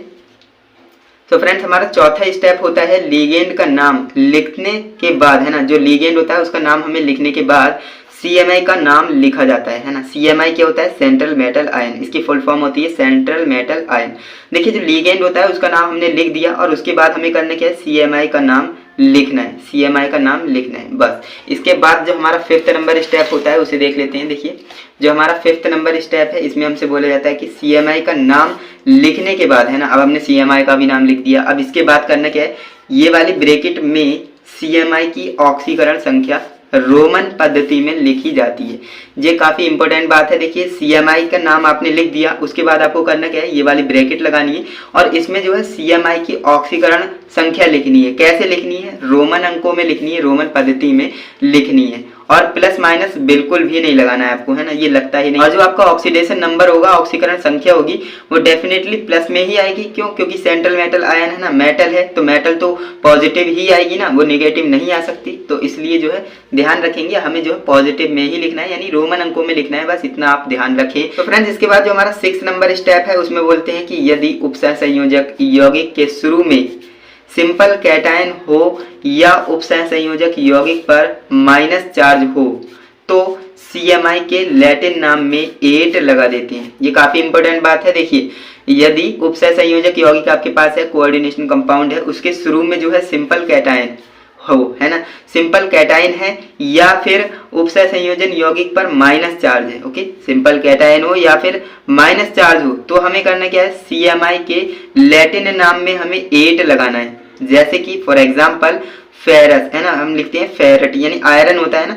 चलिए फेरस को छोड़ते हैं, हम लेते हैं कोबाल्ट को ले लेते हैं, है ना, कोबाल्ट। देखिए कोबाल्ट, इस तरह से कोबाल्ट लिखते हैं। लेकिन हमें क्या बोला है, अगर सिंपल कैटायन या फिर माइनस चार्ज है तो हमें 8 जोड़ना है ना, ATE। सिंपल आपको ये जोड़ना रहेगा, ये जोड़ना रहेगा कुछ इस तरह से, है ना, कोबाल्टेट, इसका नाम क्या हो जाएगा, कोबाल्टेट, इस तरह से इसका नाम हो जाएगा 8 लगाने के बाद। तो इसलिए आप ध्यान रखेंगे, यदि कोई उपसहसंयोजन यौगिक है और उसके शुरू में सिंपल कैटायन है या फिर माइनस चार्ज है तो CMI के लैटिन नाम में हमें 8 जोड़ना पड़ेगा, 8 जोड़ना पड़ेगा, ओके, ध्यान देंगे। एंड इसके बाद नेक्स्ट हमारा है स्टेप नंबर 7 जो कि है, और यदि उपसहसंयोजन यौगिक के अंत में सिंपल एनायन हो या उपसहसंयोजन यौगिक पर प्लस चार्ज हो तो CMI का साधारण नाम लिखा जाता है। जी हाँ, अगर कोई उपसहसंयोजक यौगिक है उसके अंत में सिंपल एनायन है। अब आप कहेंगे सिंपल कैटायन, सिंपल एनायन क्या क्या होता है, अगर आप जानते हो अच्छी बात है, नहीं जानते हो तो आगे मैं बताऊंगा, है ना। सिंपल एनायन हो या फिर उपसहसंयोजक यौगिक पर पॉजिटिव चार्ज हो तो CMI का नाम कैसा लिखा जाएगा, साधारण। साधारण बोले तो अब यहाँ पर देखिए कोबाल्ट लिखा था हमने, है ना, कोबाल्ट इस तरह से ही लिखेंगे, 8 नहीं लगाएंगे। 8 कब लगाना है, जब सिंपल कैटायन हो और माइनस चार्ज हो, तब हमें 8 लगाना है, अदरवाइज नहीं लगाना है, ओके। बस इतना सा था, आपने अच्छे से समझ लिया होगा, है ना। इसके बाद हम मोस्ट इंपोर्टेंट टेबल पर आ जाते हैं, है ना। ये टेबल आप अच्छे से समझिएगा। तो दोस्तों यहाँ पर आप देखेंगे इसमें मैंने क्या क्या करा है। देखिए CMI लिखा है कुछ, है ना, जो आपके सेंट्रल मेटल आयन होते हैं उन्हें लिख लिया है, साधारण नाम लिख लिया है और लैटिन नाम लिख लिया है। देखिए Fe क्या होता है, आयरन, लेकिन इसका नाम फेरेट हो जाता है, किसमें, लैटिन नाम इसका क्या होता है, फेरेट। कॉपर Cu, है ना, Cu को कॉपर कहते हैं, साधारण नाम कॉपर हो जाएगा और लैटिन नाम कॉपरेट हो जाएगा, है ना, कॉपरेट। और जो CO है उसे हम कोबाल्ट कहते हैं, साधारण नाम, और जो लैटिन नाम इसका हो जाएगा कोबाल्टेट, है ना, कोबाल्टेट। एंड इसके बाद 4th है हमारा Ni को हम साधारण नाम कहते हैं निकिल, है ना, निकिल, और इसका जो है लैटिन नाम निकिलेट हो जाएगा, निकिलेट। इसका जो है Zn किसे कहते हैं, जिंक को, है ना, साधारण नाम जिंक हो जाएगा और इसका लैटिन नाम जिंकेट हो जाएगा, ओके। पीटी को हम प्लेटिनियम कहते हैं, प्लेटिनम, और इसका जो लैटिन नाम है वो प्लेटिनेट हो जाएगा। और एजी को सिल्वर कहते हैं साधारण भाषा में, और इसका जो नाम हो जाएगा यानी लैटिन नाम हो जाएगा अर्जेंटेट। देखिए इसका नाम अर्जेंटेट हो जाएगा, सिल्वर टेट नहीं होगा, कई स्टूडेंट ऐसे सोचते हैं। इसका नाम अर्जेंटेट होता है, याद रखेंगे। एंड इसके बाद एयू है ना, एयू को गोल्ड कहते हैं, तो गोल्डेट तो होगा नहीं, इसका नाम ऑरेट हो जाएगा, ऑरेट है ना, याद रखेंगे। मोस्ट इंपोर्टेंट था ये, एंड मैंने आपको बता दिया। तो दोस्तों अभी तक तो हमने सिर्फ बेसिक को कवर किया है, अब हम आ जाते हैं सम एग्जांपल्स पर, है ना। कुछ एग्जांपल देख लेते हैं, उसके थ्रू हमें चीजें क्लियर हो पाएंगी, है ना। अब देखिए हमारा इसमें फर्स्ट क्वेश्चन है, फर्स्ट क्वेश्चन हमारा है K4FeCN का होल 6। अब यहाँ पर कौन सी क्या चीज है वही मैं आपको एक्सप्लेन करना चाहता हूँ। सो फ्रेंड्स यहाँ पर आप देखेंगे K4FeCN का होल 6, ये काफी फेमस कंपाउंड है इस चैप्टर में, है ना। अब यहाँ पर आप देखेंगे K4, ये K4 क्या है, तो ये हमारा होता है सिंपल कैटायन, जो कि मैं बोल रहा था बार बार, सिंपल कैटायन, सिंपल एनायन, है ना। अब बात करें सिंपल एनायन की, देखिए इसमें सिंपल एनायन तो है नहीं, सिंपल एनायन कहाँ पर होता है, तो वो यहाँ पर होता है। सिंपल कैटायन हमेशा स्फेयर के, है ना, कोऑर्डिनेशन स्फेयर कहते हैं इसे, कोऑर्डिनेशन स्फेयर के इस साइड होगा वो सिंपल कैटायन होगा, और कोऑर्डिनेशन स्फेयर के इस साइड होगा तो वो सिंपल एनायन होगा। ध्यान देंगे, काफी इंपॉर्टेंट था। एंड इसके बाद ये हमारा ब्रैकेट क्या कहलाता है, पूरा कोऑर्डिनेशन स्फेयर कहलाता है, आपने पढ़ लिया। एंड इसके बाद जो यहाँ पर आप Fe देख रहे हो ना, Fe, ये हमारा क्या होता है, CMI होता है, जैसे कि मैं बार बार बोल रहा था, है ना, CMI। तो इसकी फुल फॉर्म होती है central metal ion, central metal ion, okay, जिसे हम हिंदी में केंद्रीय धातु परमाणु या फिर आयन कहते हैं, केंद्रीय धातु परमाणु या फिर आयन। अब देखिए यहाँ पर जो CMI होता है उससे जुड़े हुए जो ग्रुप्स होते हैं ना, उन्हें हम क्या कहते हैं, जैसे कि यहाँ पर जो है 6 CN जुड़े पड़े हैं, है ना, किससे, CMI से जुड़े हुए हैं, तो इसे क्या कहते हैं, लीगेंड कहते हैं, है ना, लीगेंड। ओके, ध्यान देंगे, ये मैंने आपको बेसिक कवर करा दिया। अब देखिए नोट आप ध्यान देंगे, कैटायन पॉजिटिव तथा एनायन नेगेटिव होता है ना। अब देखिए ये कैटायन है ना, ये कैटायन है, सिंपल कैटायन है, ये पॉजिटिव होगा और ये नेगेटिव में होगा, पूरा कोऑर्डिनेशन स्फेयर, है ना। अब यहाँ पर देखिए मैंने आपको बोला था कि एनायन भी होता है, एनायन कहाँ पर होता है, इस साइड होता है ना, सिंपल एनायन इस साइड होगा, सिंपल एनायन इस साइड होगा, तो ऑब्वियसली वो माइनस होगा, क्यों, क्योंकि ये हमारा फिर पॉजिटिव हो जाएगा, है ना, कोऑर्डिनेशन स्फीयर हमारा पॉजिटिव हो जाएगा और सिंपल एनायन हमारा नेगेटिव हो जाएगा। आपको इतनी बात अच्छे से क्लियर हो गई होगी, तो चलिए आगे बढ़ते हैं। तो दोस्तों इसमें मैंने आपको सारी चीजें बता दी कि कौन सी क्या चीज होती है ना। ये हमारा सिंपल कैटायन है, ये हमारा CMI है और ये हमारा लीगेंड है। ओके, ये सारी चीजें आपको क्लियर है। अब देखिए हमने जो थ्योरी में लिखा था, थ्योरी में हमने क्या लिखा था, सबसे पहले सिंपल कैटायन का नाम लिखते हैं, है ना। तो सिंपल कैटायन हमारा क्या है, ये है K4। अब K4 है तो 4 को हमें देखना नहीं है, क्योंकि हमने बोला था उसमें कि इसमें जो है संख्याओं को हमें नहीं मानना है ना, सिंपल हमें K का नाम लिखना है। K क्या होता है, पोटेशियम होता है ना, तो हमने पोटेशियम लिख दिया। ऐसा नहीं करना है कि आपको टेट्रा पोटेशियम लिख रहे हो, ऐसा बिल्कुल नहीं करना है। क्यों, क्योंकि हमने जो थ्योरी अभी पढ़ी है ना, स्टेप्स पढ़े हैं, उसमें मैंने आपको बताया था कि आपको जो है संख्याओं को इग्नोर करना होता है ना। इसमें सिर्फ आपको जो है यौगिक का नाम लिखना होता है, जो भी आपका जो कंपाउंड होता है उसका नाम लिखना होता है, जो कि K था हमारा पोटेशियम, है ना, पोटेशियम लिख दिया। एंड सिंपल कैटायन के नाम लिखने के बाद आपको क्या करना होता है, सिंपल कैटायन का नाम लिखने के बाद आपको लीगेंड का नाम लिखना होता है, और उनकी संख्याओं को दर्शाते हुए। देखिए यहाँ पर 6 हैं, तो 6 को क्या कहेंगे, हेक्सा, है ना, तो इसलिए यहाँ पर क्या आ गया, हेक्सा, हेक्सा। और ये क्या है, CN, तो CN को साइनो कहते हैं, तो यहाँ पर साइनो आ गया। ओके, इस तरह से देखिए पोटेशियम हेक्सा साइनो, इस तरह से हो गया। अब यहाँ पर आप देखेंगे इसके बाद हमें क्या करना होता है। सो फ्रेंड्स, लीगेंड का नाम लिखने के बाद हम क्या करते हैं, CMI का नाम लिखते हैं। CMI क्या है हमारा, तो CMI हमारा Fe है ना, Fe को हम आयरन कहते हैं, लेकिन आयरन नहीं लिखेंगे, क्यों, क्योंकि इसके लैटिन नाम लिखना पड़ेगा, क्योंकि यहाँ पर देखेंगे ये पॉजिटिव ये निगेटिव है ना। तो यहाँ पर मैंने आपको बताया था सिंपल कैटायन है तो भी आपको 8 जोड़ना है, या फिर निगेटिव चार्ज है तो भी आपको 8 जोड़ना है। तो इसलिए आपको करना क्या है, फेरेट लिखना है ना, फेरेट। अब देखिए यहाँ पर ऑक्सीडेशन नंबर 2 है। अब ऑक्सीडेशन नंबर 2 आई कैसे, वही तो आपको जानना है। तो देखिए कैसे आती है, मैं आपको समझाता हूँ। हमें जो है सेंट्रल मेटल आयन की ऑक्सीडेशन नंबर निकालनी है, तो उसके लिए आपको करना क्या होता है, सिंपल आपको यहाँ पर देखिए K है हमारा, है ना, K, और K कितना है, 4 है। तो देखिए 4 इंटू के का हमारा कितना होता है ऑक्सीडेशन नंबर, तो आपको अगर याद नहीं है तो सिंपल सा आप जो है इसका कोई कंपाउंड सोच सकते हैं, जैसे कि KCl हो गया, KCN हो गया है ना, तो KCl हो गया तो KCl कैसे टूटेगा, K पॉजिटिव Cl नेगेटिव है ना, इससे ऐसे टूटेगा। तो यहाँ पर K का जो चार्ज हो गया कितना हो गया, तो इसका पॉजिटिव हो गया प्लस का 1 है ना, तो यहाँ पर देखेंगे जो आपका 4 इंटू, यहाँ पर मैं बताता हूँ 4 इंटू प्लस का 1 है ना। अब यहाँ पर देखेंगे हमें Fe का निकालना है, तो इसका प्लस मान लीजिए है ना, x मान लीजिए, एंड यहाँ पर हमें जो है Cn का निकालना है। अब Cn का कितना होता है, -1 होता है ना, तो -1 इंटू 6 है ना, इस तरह से हो जाएगा। और बराबर में हम 0 लगाकर चलते हैं, बराबर में हम 0 लगाते हैं, ये आप ध्यान रखेंगे। अब यहाँ पर देखिए 4 एकम 4 हो जाएगा, प्लस x हो जाएगा, प्लस माइनस का 1 हो जाएगा, इंटू में 6 है ना, इंटू में 6 है बराबर 0। मैं बिल्कुल बेसिक से बता रहा हूँ। अब देखिए 4 है ना, प्लस अब यहाँ पर देखिए 6 कम 6 हो जाएगा है ना, x माइनस 6 बराबर 0। अब देखिए जो 4 है वो उस साइड जाएगा तो कैसे हो जाएगा, यहाँ पर मैं आपको बताता हूँ। देखिए x माइनस 6 बराबर माइनस का 4 हो जाएगा, बिल्कुल हो जाएगा। अब देखिए x बराबर माइनस का 4, और ये जब बराबर के उस साइड जाएगा तो प्लस का 6 हो जाएगा, बिल्कुल हो जाएगा। तो x बराबर देखिए माइनस का 4 है और प्लस का 6 है, तो कितना बचेगा, प्लस का 2 बचेगा। इस तरह से जो है x, यानी x हमने क्या माना था, तो Fe माना था, Fe की ऑक्सीडेशन नंबर कितना आ गई, तो प्लस की 2 आ गई, तो इसलिए यहाँ पर प्लस की 2 लिखी जाती है। तो आई होप आपको कॉन्सेप्ट अच्छे से समझ में आया होगा, क्योंकि देखिए कॉन्सेप्ट समझना इंपॉर्टेंट होता है, क्योंकि आप अगर रट लेंगे, सिंपल आपने रट लिया कि 2 है इसकी है ना, तो अगर बोर्ड एग्जाम में जरूरी नहीं कि इसी तरह से आए, आपको थोड़ा सा घुमा करके भी दे सकते हैं ना, क्वेश्चन चेंज कर देंगे।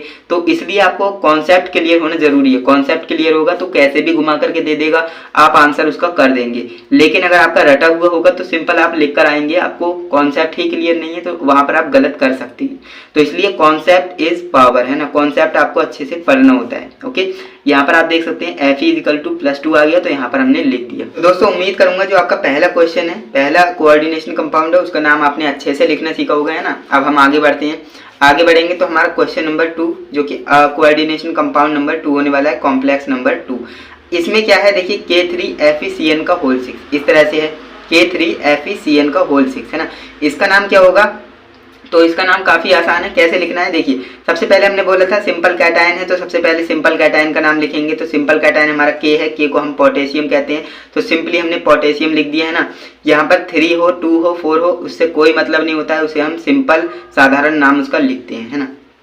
एंड जैसे ही आपने सिंपल कैटायन का नाम लिख दिया, उसके बाद आपको करना क्या होता है, लीगेंड का नाम लिखना होता है ना। लीगेंड का नाम कैसे लिखना है, संख्याओं को दर्शाते हुए, संख्याओं को दर्शाना है। तो यहाँ पर आप देख सकते हैं 6 है तो हेक्स आ जाएगा, Cn है तो साइनो आ जाएगा है ना।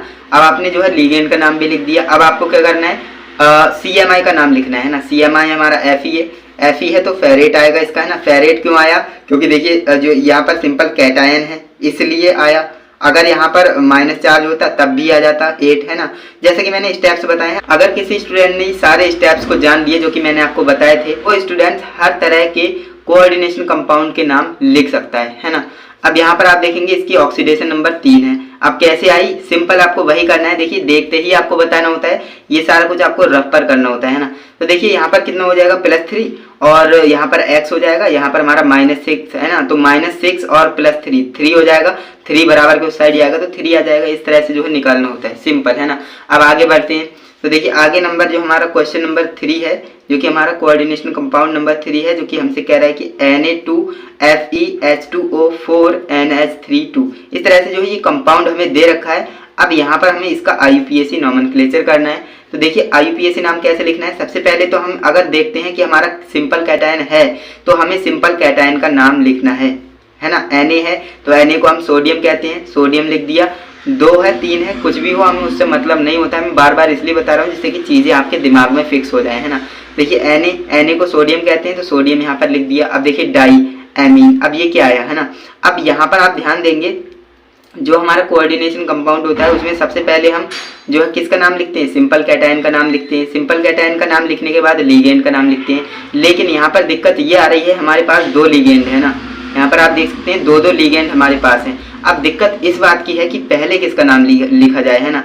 अगर पहले इसका नाम लिख रहे हैं तो ये नाराज हो जाएगा, अगर पहले इसका नाम लिख रहे हैं तो ये नाराज हो जाएगा है ना। तो नाराज किसी को नहीं करना है, हमें सही से नाम लिखना है ना। तो देखिए जो आपका जल है H2O है उसे हम एक्वा कहते हैं, और जो हमारा NH3 है उसको क्या कहते हैं, एमीन कहते हैं, है ना, एमाइन कहते हैं, है ना। तो अब यहाँ पर आपको देखना है कि अल्फाबेटिकल ऑर्डर, क्योंकि मैंने आपको जो स्टेप्स बताए थे उसमें मैंने आपको बताया था कि अगर दो यानी कि भिन्न भिन्न लीगेंड है तो उसमें करना क्या है, डिफरेंट डिफरेंट लीगेंड आपके पास है तो आपको अल्फाबेटिकल ऑर्डर लगाना है ना, अल्फाबेटिकल ऑर्डर में फिक्स करना है। तो यहाँ पर अल्फाबेटिकल ऑर्डर लगाएंगे तो देखिए यहाँ पर भी ए है, यहाँ पर भी ए है, तो ए से ए तो कॉमन हो गया है ना। अब यहाँ पर देखिए क्यू है, यहाँ पर एम है, तो ABCD में जब आप देखेंगे तो Q पहले आएगा या फिर M, तो आप कहेंगे पहले M आएगा बाद में Q आएगा, तो M पहले आएगा तो प्रायोरिटी हम किसे देंगे, इसे देंगे, है ना। NH3 को प्रायोरिटी पहले दी जाएगी, तो इसलिए डाई एमाइन लिखा है हमने, है ना, डाई एमाइन, क्योंकि दो हैं तो इसलिए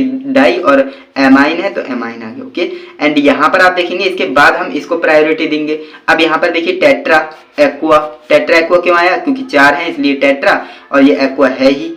अब यहाँ पर देखेंगे जब हमने लीगेंड का नाम लिख लिया तो लीगेंड का नाम लिखने के बाद हम CMI का नाम लिखते हैं ना, CMI हमारा Fe है जिसको हम फेरेट कहेंगे। फेरेट कहने का रीजन ये है क्योंकि यहाँ पर जो है सिंपल कैटायन है, सिंपल एनायन होता तो बात अलग थी, सिंपल कैटायन है इसलिए यहाँ पर 8 लगाएंगे, है ना। और बात करें इसकी ऑक्सीडेशन नंबर की तो वो 2 हो जाएगी, है ना, 2 हो जाएगी। कैसे होगी अब यहाँ पर आपने पढ़ रखा है, मैं बार बार नहीं बताऊंगा ये, एंड ऑक्सीडेशन स्टेट निकालना बार बार नहीं बताएंगे क्योंकि वीडियो बड़ी हो जाएगी फिर, है ना।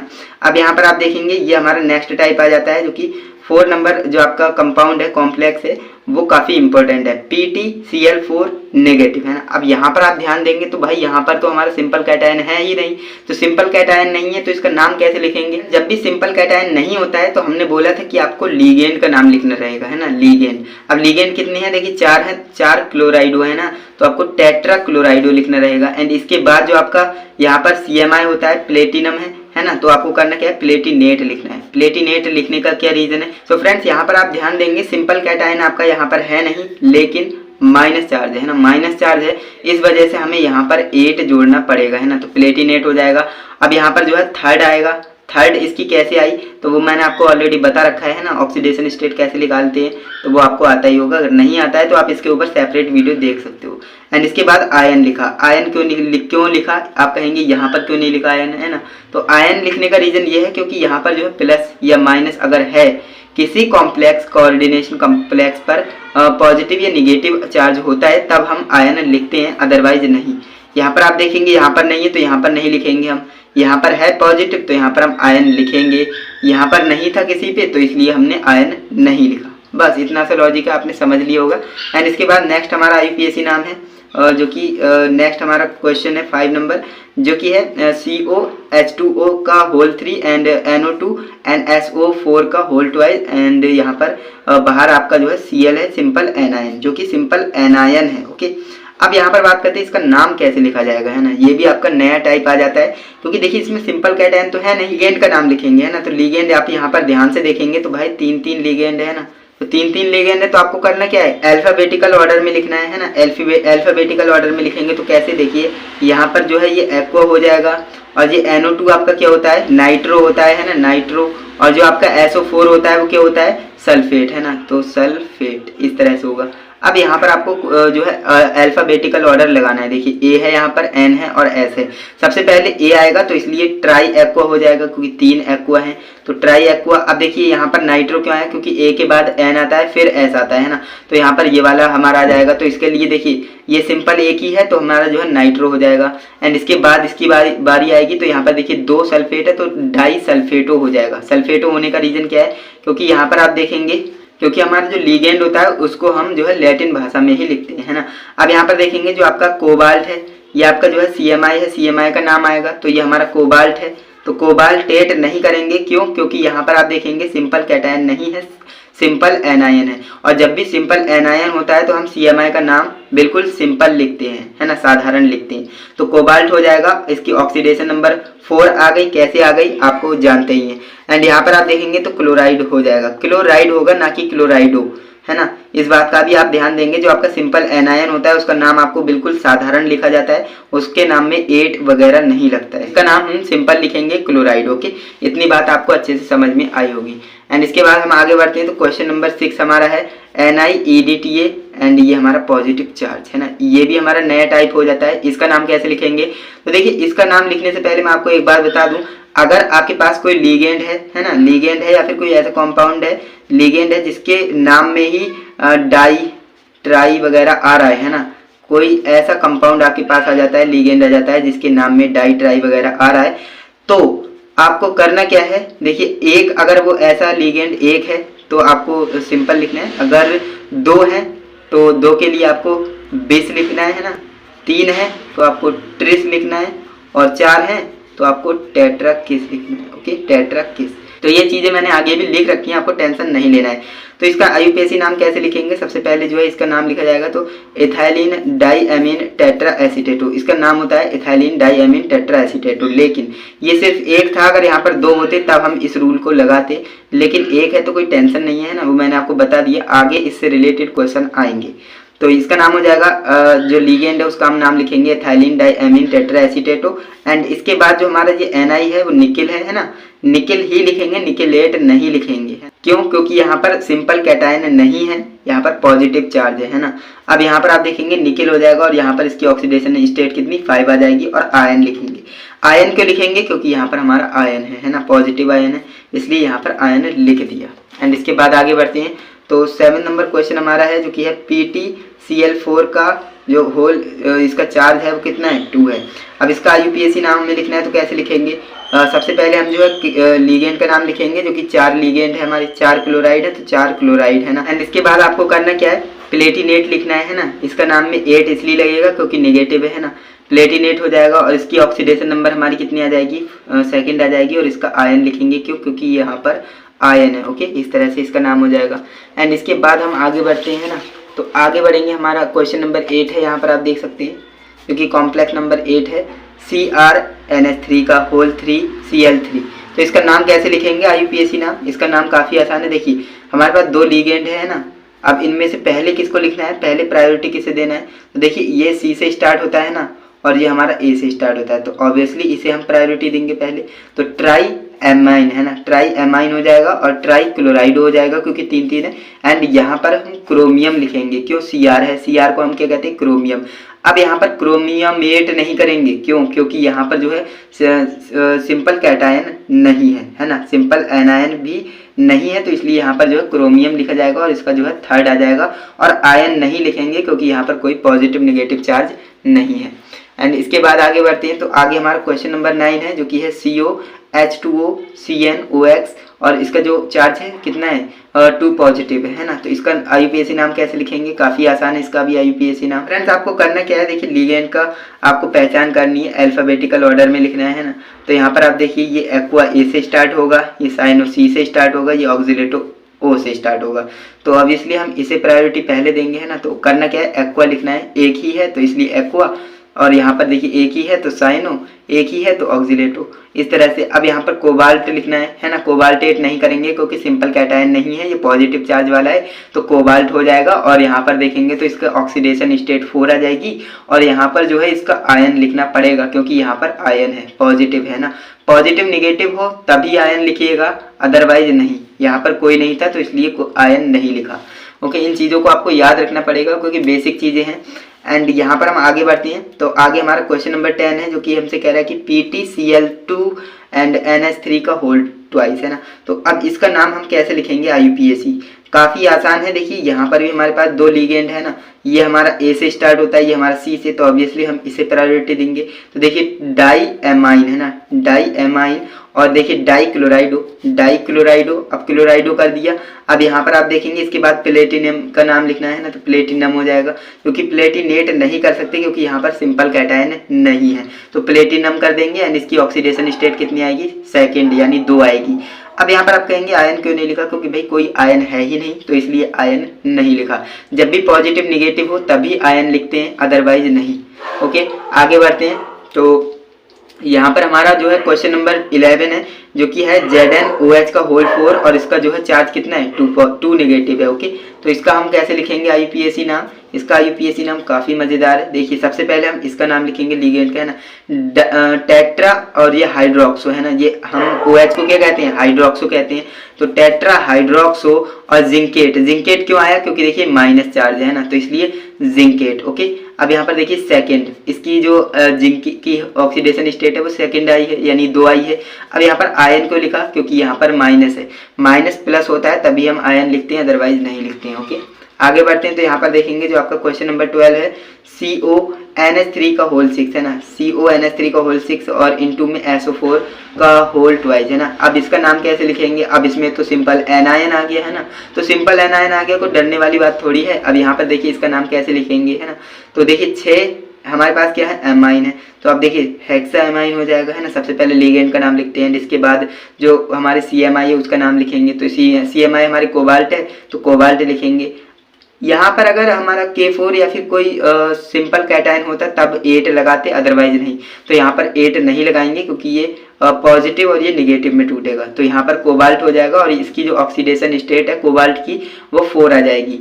एंड यहाँ पर जो सिंपल एनायन होता है ना, सिंपल एनायन हो या फिर पॉजिटिव चार्ज हो तो हम जो है सिंपल नाम लिखते हैं इसके, तो है ना, इसका नाम सिंपल लिखा जाएगा, सल्फेट हो जाएगा, सल्फेटो नहीं होगा क्योंकि ये हमारा सिंपल एनायन है। ओके, सिंपल एनायन, तो इसका नाम बिल्कुल नॉर्मल लिखा जाएगा, सल्फेट। ओके, आगे हम बढ़ते हैं। तो आगे हमारा 13वां नंबर क्वेश्चन है जो कि मोस्ट इंपोर्टेंट है, काफी अच्छा है, इसे भी देख लेते हैं। CONH3 का होल 4 ClNO2 और यहाँ पर जो है सिंपल एनायन में हमारा Cl है।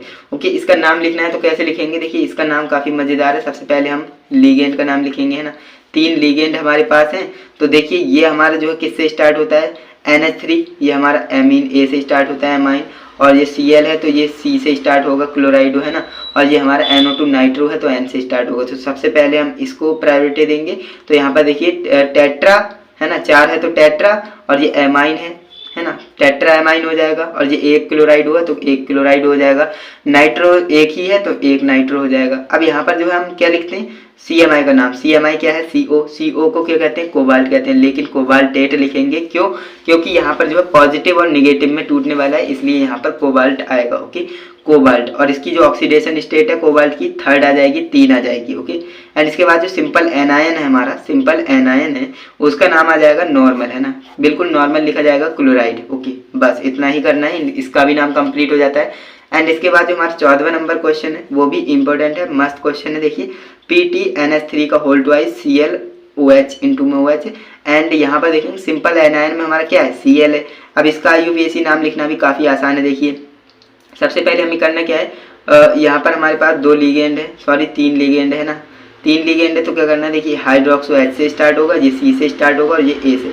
तो सबसे पहले हम इसका प्रायोरिटी देंगे। तो देखिए 2 है तो डाई एमाइन है ना, डाई एमाइन हो जाएगा। इसके बाद C वाला आएगा तो क्लोराइडो हो जाएगा, इसके बाद OH आएगा तो हाइड्रोक्सो हो जाएगा। इसके बाद हम जो PT का नाम लिखेंगे ना, CMI का नाम लिखेंगे तो प्लेटिनम हो जाएगा, है ना, प्लेटिनेट नहीं कर सकते, प्लेटिनम होगा। ओके, एंड यहाँ पर आप देखेंगे तो इसमें 3rd हो जाएगा, है ना, 3rd प्लेटिनम की जो स्टेट है ऑक्सीडेशन स्टेट वो 3rd आ जाएगी, 3 आ जाएगी। एंड इसके बाद जो सिंपल एनायन होता है उसका तो नॉर्मल नाम लिखते हैं ना, तो क्लोराइड हो जाएगा, सिंपल क्लोराइड हो जाएगा। ओके, अब आगे बढ़ते हैं फटाफट से। तो यहाँ पर आप देखेंगे हमारा जो नेक्स्ट क्वेश्चन है, क्वेश्चन नंबर 15 CrC2O4, ये भी हमारा ऑक्सीलेटो होता है, OX है ना, इसका होल थ्राइस है और ये जो है इसकी पावर कितनी, -3। अब यहाँ पर देखिए इसका IUPAC नाम लिखना कितना आसान है। इसमें हम ट्राई ऑक्सीलेटो करेंगे क्योंकि ये ऑक्सीलेटो ही है, ट्राई ऑक्सीलेटो। अब देखिए Cr है, क्रोमियम होता है, लेकिन क्रोमेट लिखेंगे। क्यों? क्योंकि यहाँ पर देखेंगे निगेटिव चार्ज है ना, तो क्रोमेट हो जाएगा। और इसका जो है ऑक्सीडेशन स्टेट कितना आएगा, तो वो 3 आएगा, है ना, आप निकाल के देख सकते हैं। एंड इसके बाद आयन लिखना है। क्यों? क्योंकि भाई आयन है, यहाँ पर पॉजिटिव है, पॉजिटिव निगेटिव होता है तो लिखना होता है, यहाँ पर निगेटिव है तो इसलिए आयन लिखा जाएगा। ओके, एंड इसके बाद आगे बढ़ते हैं। तो 16वां नंबर क्वेश्चन हमसे मस्त क्वेश्चन है हमारा, है ना, इसमें हमसे कह रहे हैं कि CONH3 का होल थ्राइस Cl थ्राइस, है ना, इस तरह से हमारा जो क्वेश्चन है इसका IUPAC नाम लिखना है, काफ़ी आसान है। देखिए ये भी लिगेंड, ये भी लिगेंड। अब देखिए ये ट्राई एमाइन हो जाएगा, है ना। अब सबसे पहले इसे क्यों लिखा, तो देखिए ये A से स्टार्ट होता है और ये C से, तो पहले इसको प्रायोरिटी देनी पड़ेगी। तो ये हो जाएगा ट्राई एमाइन और ये ट्राई क्लोराइडो, और इसके बाद CMI का नाम आएगा, CO है, CO को क्या कहते हैं, तो कोबाल्ट कहते हैं ना, कोबाल्टेट नहीं कर सकते हैं ना क्योंकि सिंपल कैटायन नहीं है। अब देखिए कोबाल्ट और इसकी जो है ऑक्सीडेशन स्टेट कितनी है कोबाल्ट की, तो 4th है, आप निकाल कर देख सकते हैं। एंड इसके बाद नेक्स्ट हमारा क्वेश्चन है क्वेश्चन नंबर 17, जो कि हमसे कह रहा है कि COF6 की होल पावर कितनी है, 3 है, -3 है। ओके, अब इसका नाम कैसे लिखना है, इसका नाम काफ़ी आसान है। देखिए हेक्साफ्लोराइड हो जाएगा, क्योंकि एफ है, एफ ही नहीं है ना, तो एफ को क्या कहते हैं, फ्लोराइड कहते हैं, लेकिन फ्लोराइडो होगा क्यों, क्योंकि नेगेटिव चार्ज है, तो हेक्साफ्लोराइडो हो जाएगा। और ये CMI का नाम लिखेंगे तो CMI का नाम में भी 8 लगेगा, क्योंकि नेगेटिव चार्ज है।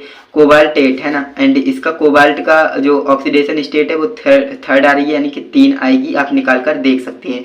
एंड आयन क्यों लिखा, क्योंकि यहाँ पर आयन है, पॉजिटिव नेगेटिव होता है तो आयन लिखते हैं, अदरवाइज नहीं। अब आगे बढ़ते हैं तो देखिए नोट है, इंपॉर्टेंट नोट है, इसे पढ़ लेते हैं। देखिए यदि किसी लिगेंड के नाम में पहले से ही डाई, ट्राई या टेट्रा हो तो उसका नाम लिखते समय इन संख्याओं को लिखने के लिए निम्नलिखित शब्दों का इस्तेमाल करते हैं। अब देखिए यहाँ पर मैंने बताया है, डाई को हम क्या कहेंगे, बिस, ट्राई को क्या कहेंगे, ट्रिस, टेट्रा को क्या कहेंगे, टेट्राकिस। ये आपको याद रखना है।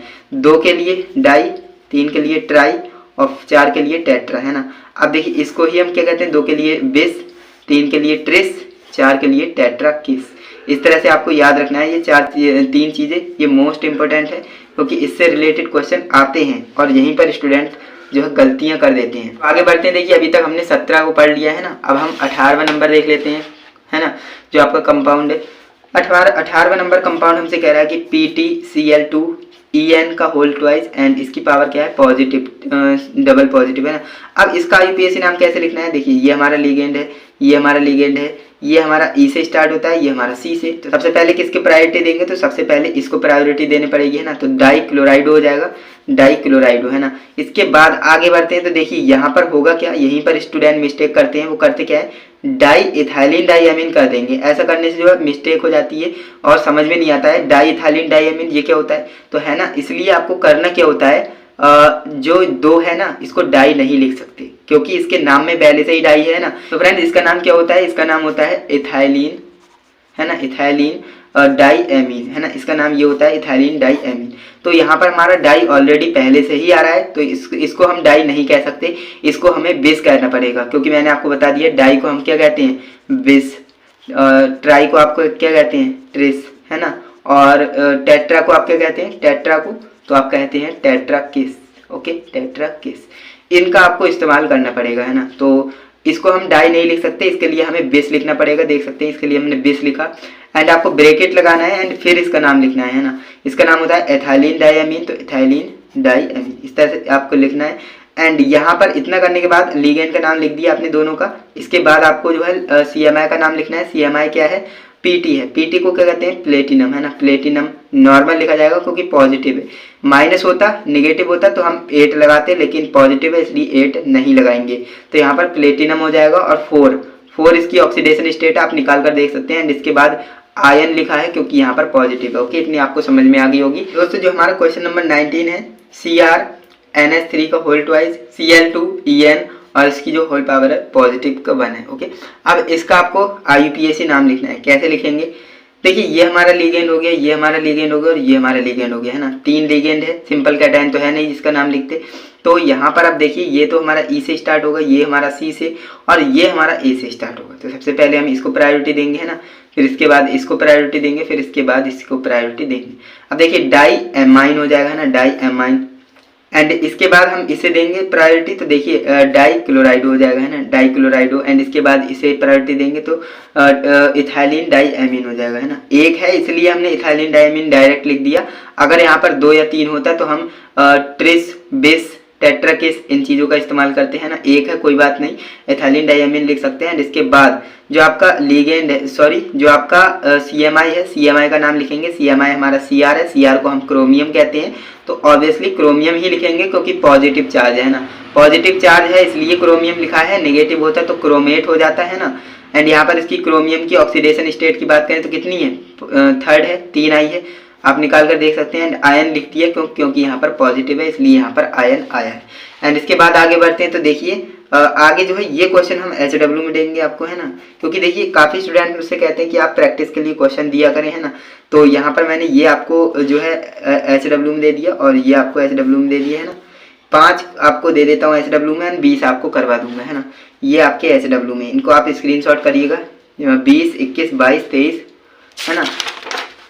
तो ये जो है आप 4 करके लाएंगे, है ना। 4 मुझे आप कमेंट बॉक्स में बताएंगे। ओके, 4 मुझे आप कमेंट बॉक्स में कमेंट करके इसका राइट आंसर बताएंगे। जिसका भी राइट आंसर होगा उसके आंसर पर मैं हार्ट का सिंबल बना दूंगा। ओके, एंड मुझे भी पता लगेगा जिसने आंसर करा है वही वीडियो को पूरा देखता है ना, और बाकी सब जो है वीडियो को स्किप करके चले जाते हैं। इसका आंसर मैंने यहाँ पर लिख रखा है, बट कोई बात नहीं, आपको चीटिंग नहीं करनी है ना, आपको जो है इसका आंसर मुझे बताना है। एंड इसके बाद आगे बढ़ते हैं। सो आगे देखते हैं, यहाँ पर नोट आपको पढ़ना है। सबसे पहले देखिए, इस तरह के क्वेश्चन भी पूछे जाते हैं। सेतु लिगेंड का नाम लिखने से पहले म्यू का लगा देते हैं, यानी कि म्यू इस्तेमाल करते हैं। ये हमारा म्यू होता है, आपने फिजिक्स में ही पढ़ा होगा है ना। तो सेतु लिगेंड, अब इन्हें सेतु लिगेंड क्यों कहते हैं? देखिए, ब्रिज लिगेंड इसलिए कहते हैं क्योंकि ये सेतु पुल के तरह होते हैं, निर्माण करते हैं ना। अब देखिए, पुल का मतलब क्या होता है, सेतु का यानी ब्रिज का क्या काम होता है? एक रास्ते को दूसरे रास्ते से जोड़ने का, है ना। तो इसलिए ये सेतु लिगेंड कहलाते हैं, ब्रिज लिगेंड कहलाते हैं, है ना। तो यहाँ पर आप देखेंगे 24 नंबर क्वेश्चन हमारा कुछ इस तरह से है। बड़ा ब्रैकेट है और NH3 का होल 4 है, Fe है, और इससे जो है 2 लिगेंड हमारे जुड़े पड़े हैं, H2O और OH, और यहाँ पर हमारा सेंट्रल मेटल आयन है, यहाँ पर NH3 का होल 4 है, और इसकी होल पावर कितनी, होल चार्ज कितना है, -3 है। ओके, इसका IUPAC नाम लिखकर दिखाना है ना।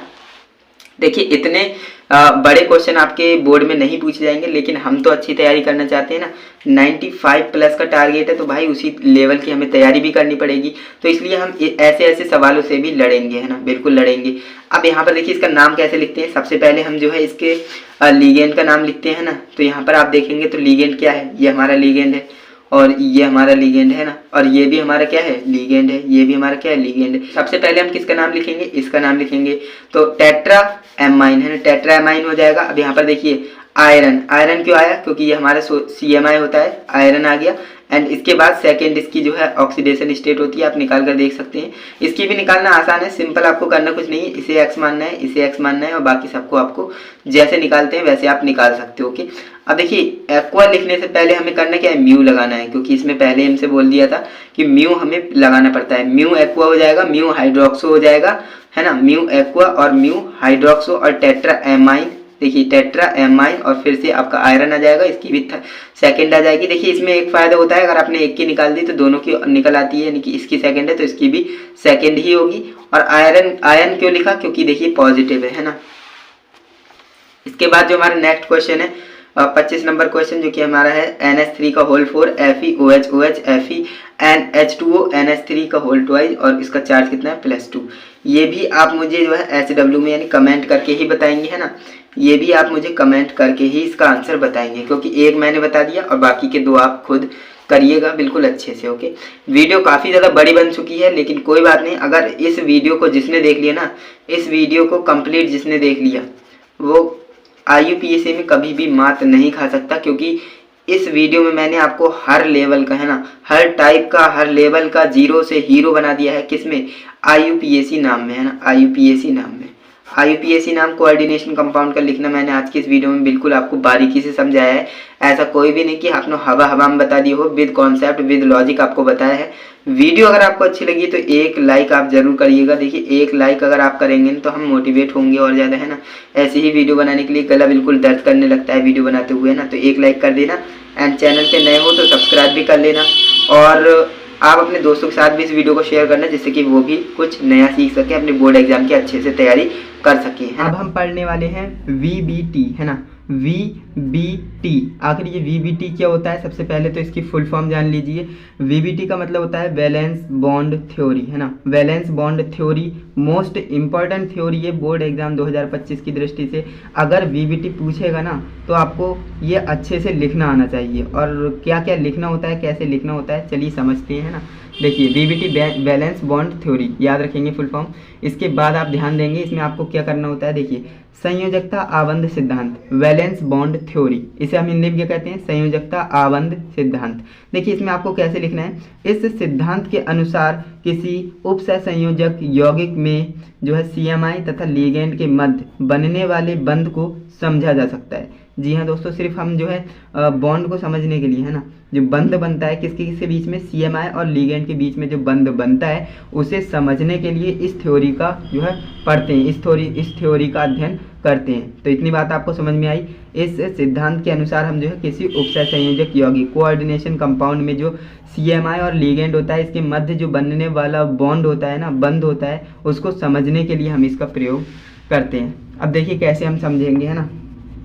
पहले आपको पॉइंट याद रखना है, कुछ इसमें पॉइंट है मैं आपको बता रहा हूँ, आपको करना क्या है, उन्हें याद रखना है। आगे जब मैं एग्जाम्पल कराऊंगा तो आपको ये सारी चीज़ें क्लियर हो जाएंगी।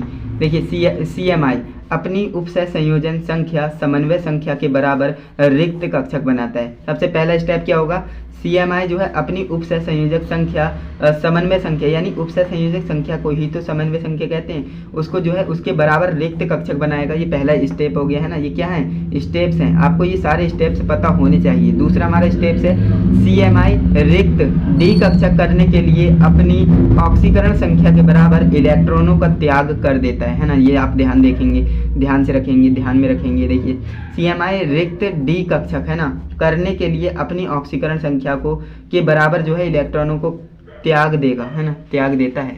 इसके बाद नेक्स्ट आपका स्टेप है जो कि है यदि रिक्त डी कक्षक आपस में मिलकर संकरण में भाग ले लेते हैं, यानी कि यही जो है डी कक्षक, यही होगा यहाँ पर, यही रिक्त डी कक्षक जो है संकरण में भाग ले लेते हैं ना, आपस में मिलकर संकरण में भाग ले लेते हैं। इसके बाद हमारा नेक्स्ट स्टेप है यदि संकरण में n-d, है ना, सॉरी n-1 इंटू डी कक्षक भाग लेते हैं तो इन्हें इनर डी कॉम्प्लेक्स कहते हैं। यदि संकरण में ND कक्षक भाग लेते हैं तो इन्हें आउटर डी कॉम्प्लेक्स कहते हैं। ओके, याद रखेंगे, ये मोस्ट इंपॉर्टेंट है ना, VIMP स्टेप है, इसे आप याद रखेंगे। यदि संकरण में n-1 इंटू डी कक्षक भाग लेंगे तो वो कौन सा कॉम्प्लेक्स होगा, इनर डी कॉम्प्लेक्स होगा।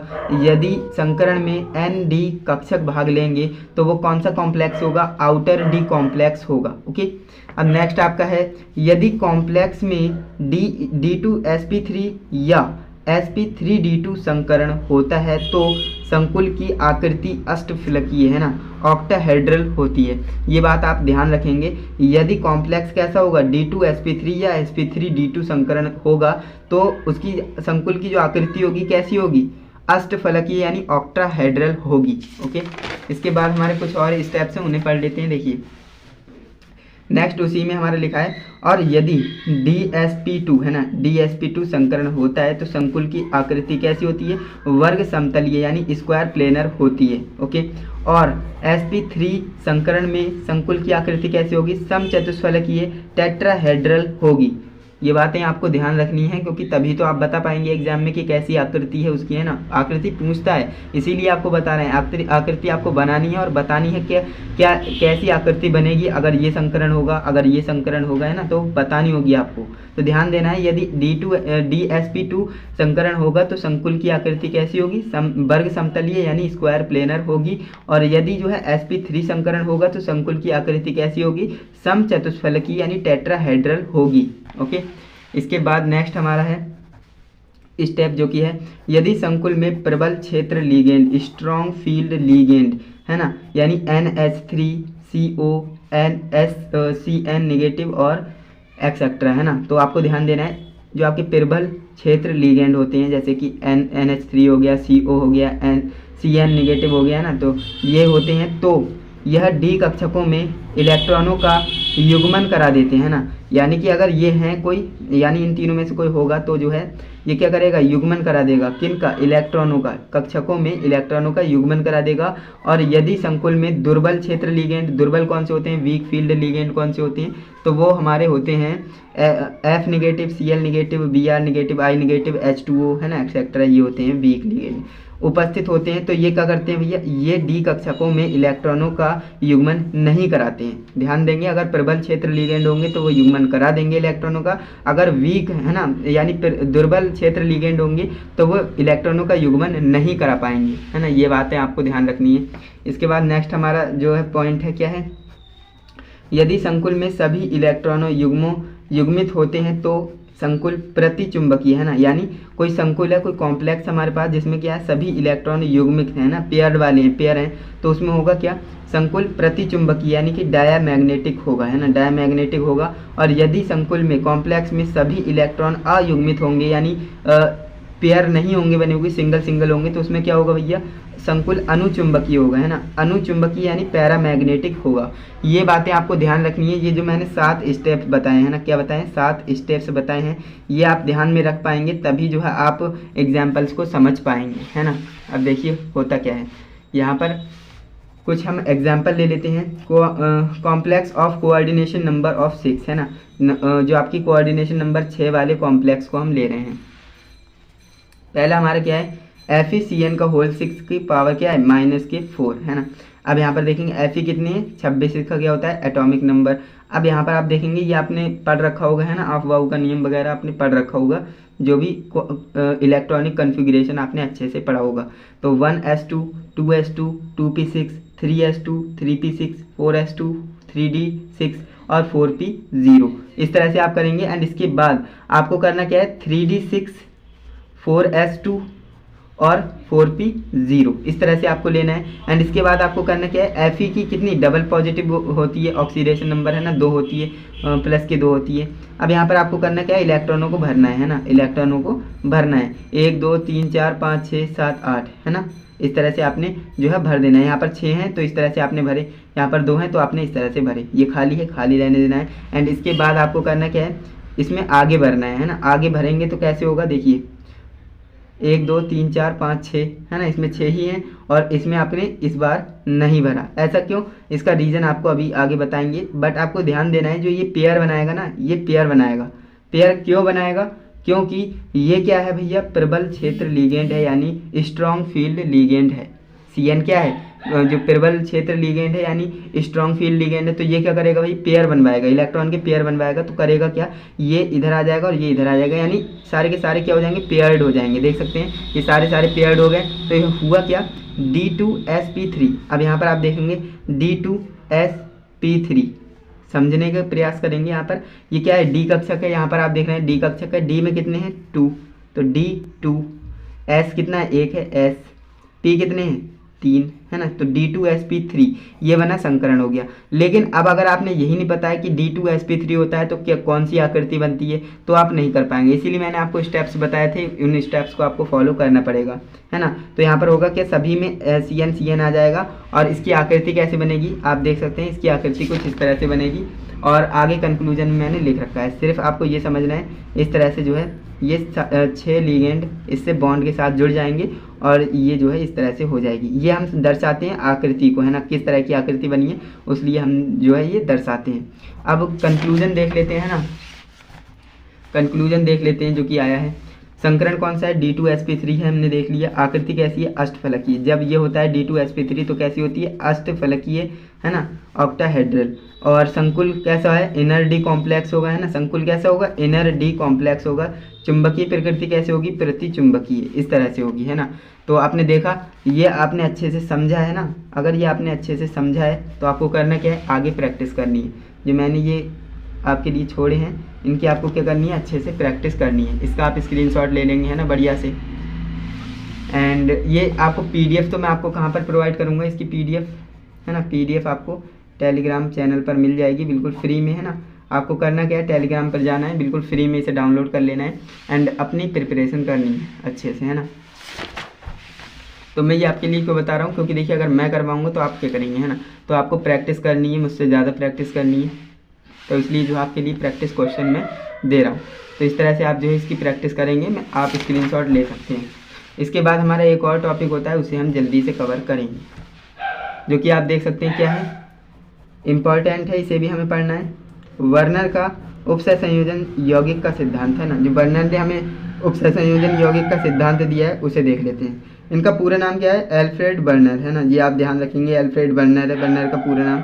इन्होंने जो है उपसय संयोजक यौगिकों का सिद्धांत दिया, इसलिए इन्हें उपसय संयोजन रसायन का जनक भी कहा जाता है। जो कोऑर्डिनेशन कंपाउंड है उसका जनक किसे कहा जाता है, वर्नर को कहा जाता है। ध्यान देंगे, ये भी आपके लिए बहुत ही इंपॉर्टेंट बात है। इसके बाद हमारा टॉपिक है इस सिद्धांत के अनुसार क्या होता है समझते हैं। CMI दो प्रकार की संयोजकताएं प्रदर्शित करता है, कौन सी? प्राथमिक संयोजकता और द्वितीयक संयोजकता, है ना। अब देख लेते हैं भाई प्राथमिक संयोजकता क्या होती है, फिर इसके बाद हम समझेंगे द्वितीयक संयोजकता क्या होती है। पहले हम समझते हैं प्राथमिक संयोजकता यानी प्राइमरी वैलेंसी क्या होती है। तो इसमें 4 स्टेप्स को मैंने लिखा है, इन्हें आप बारी बारी से समझेंगे। पहला स्टेप हमारा है प्राथमिक संयोजकता आयनन योग्य होती है, इसे आप याद रखेंगे, यानी आयन हो जाएंगे, है ना, उसके जो है आयनों में टूट जाएगी प्राथमिक संयोजकता, आयोनाइजेशन, है ना। इसके बाद दूसरा पॉइंट हमारा है प्राथमिक संयोजकता को कटी लाइनों यानी इस तरह से डॉटेड लाइन से हम जो है प्रदर्शित करेंगे, कटी लाइनों द्वारा प्रदर्शित करेंगे।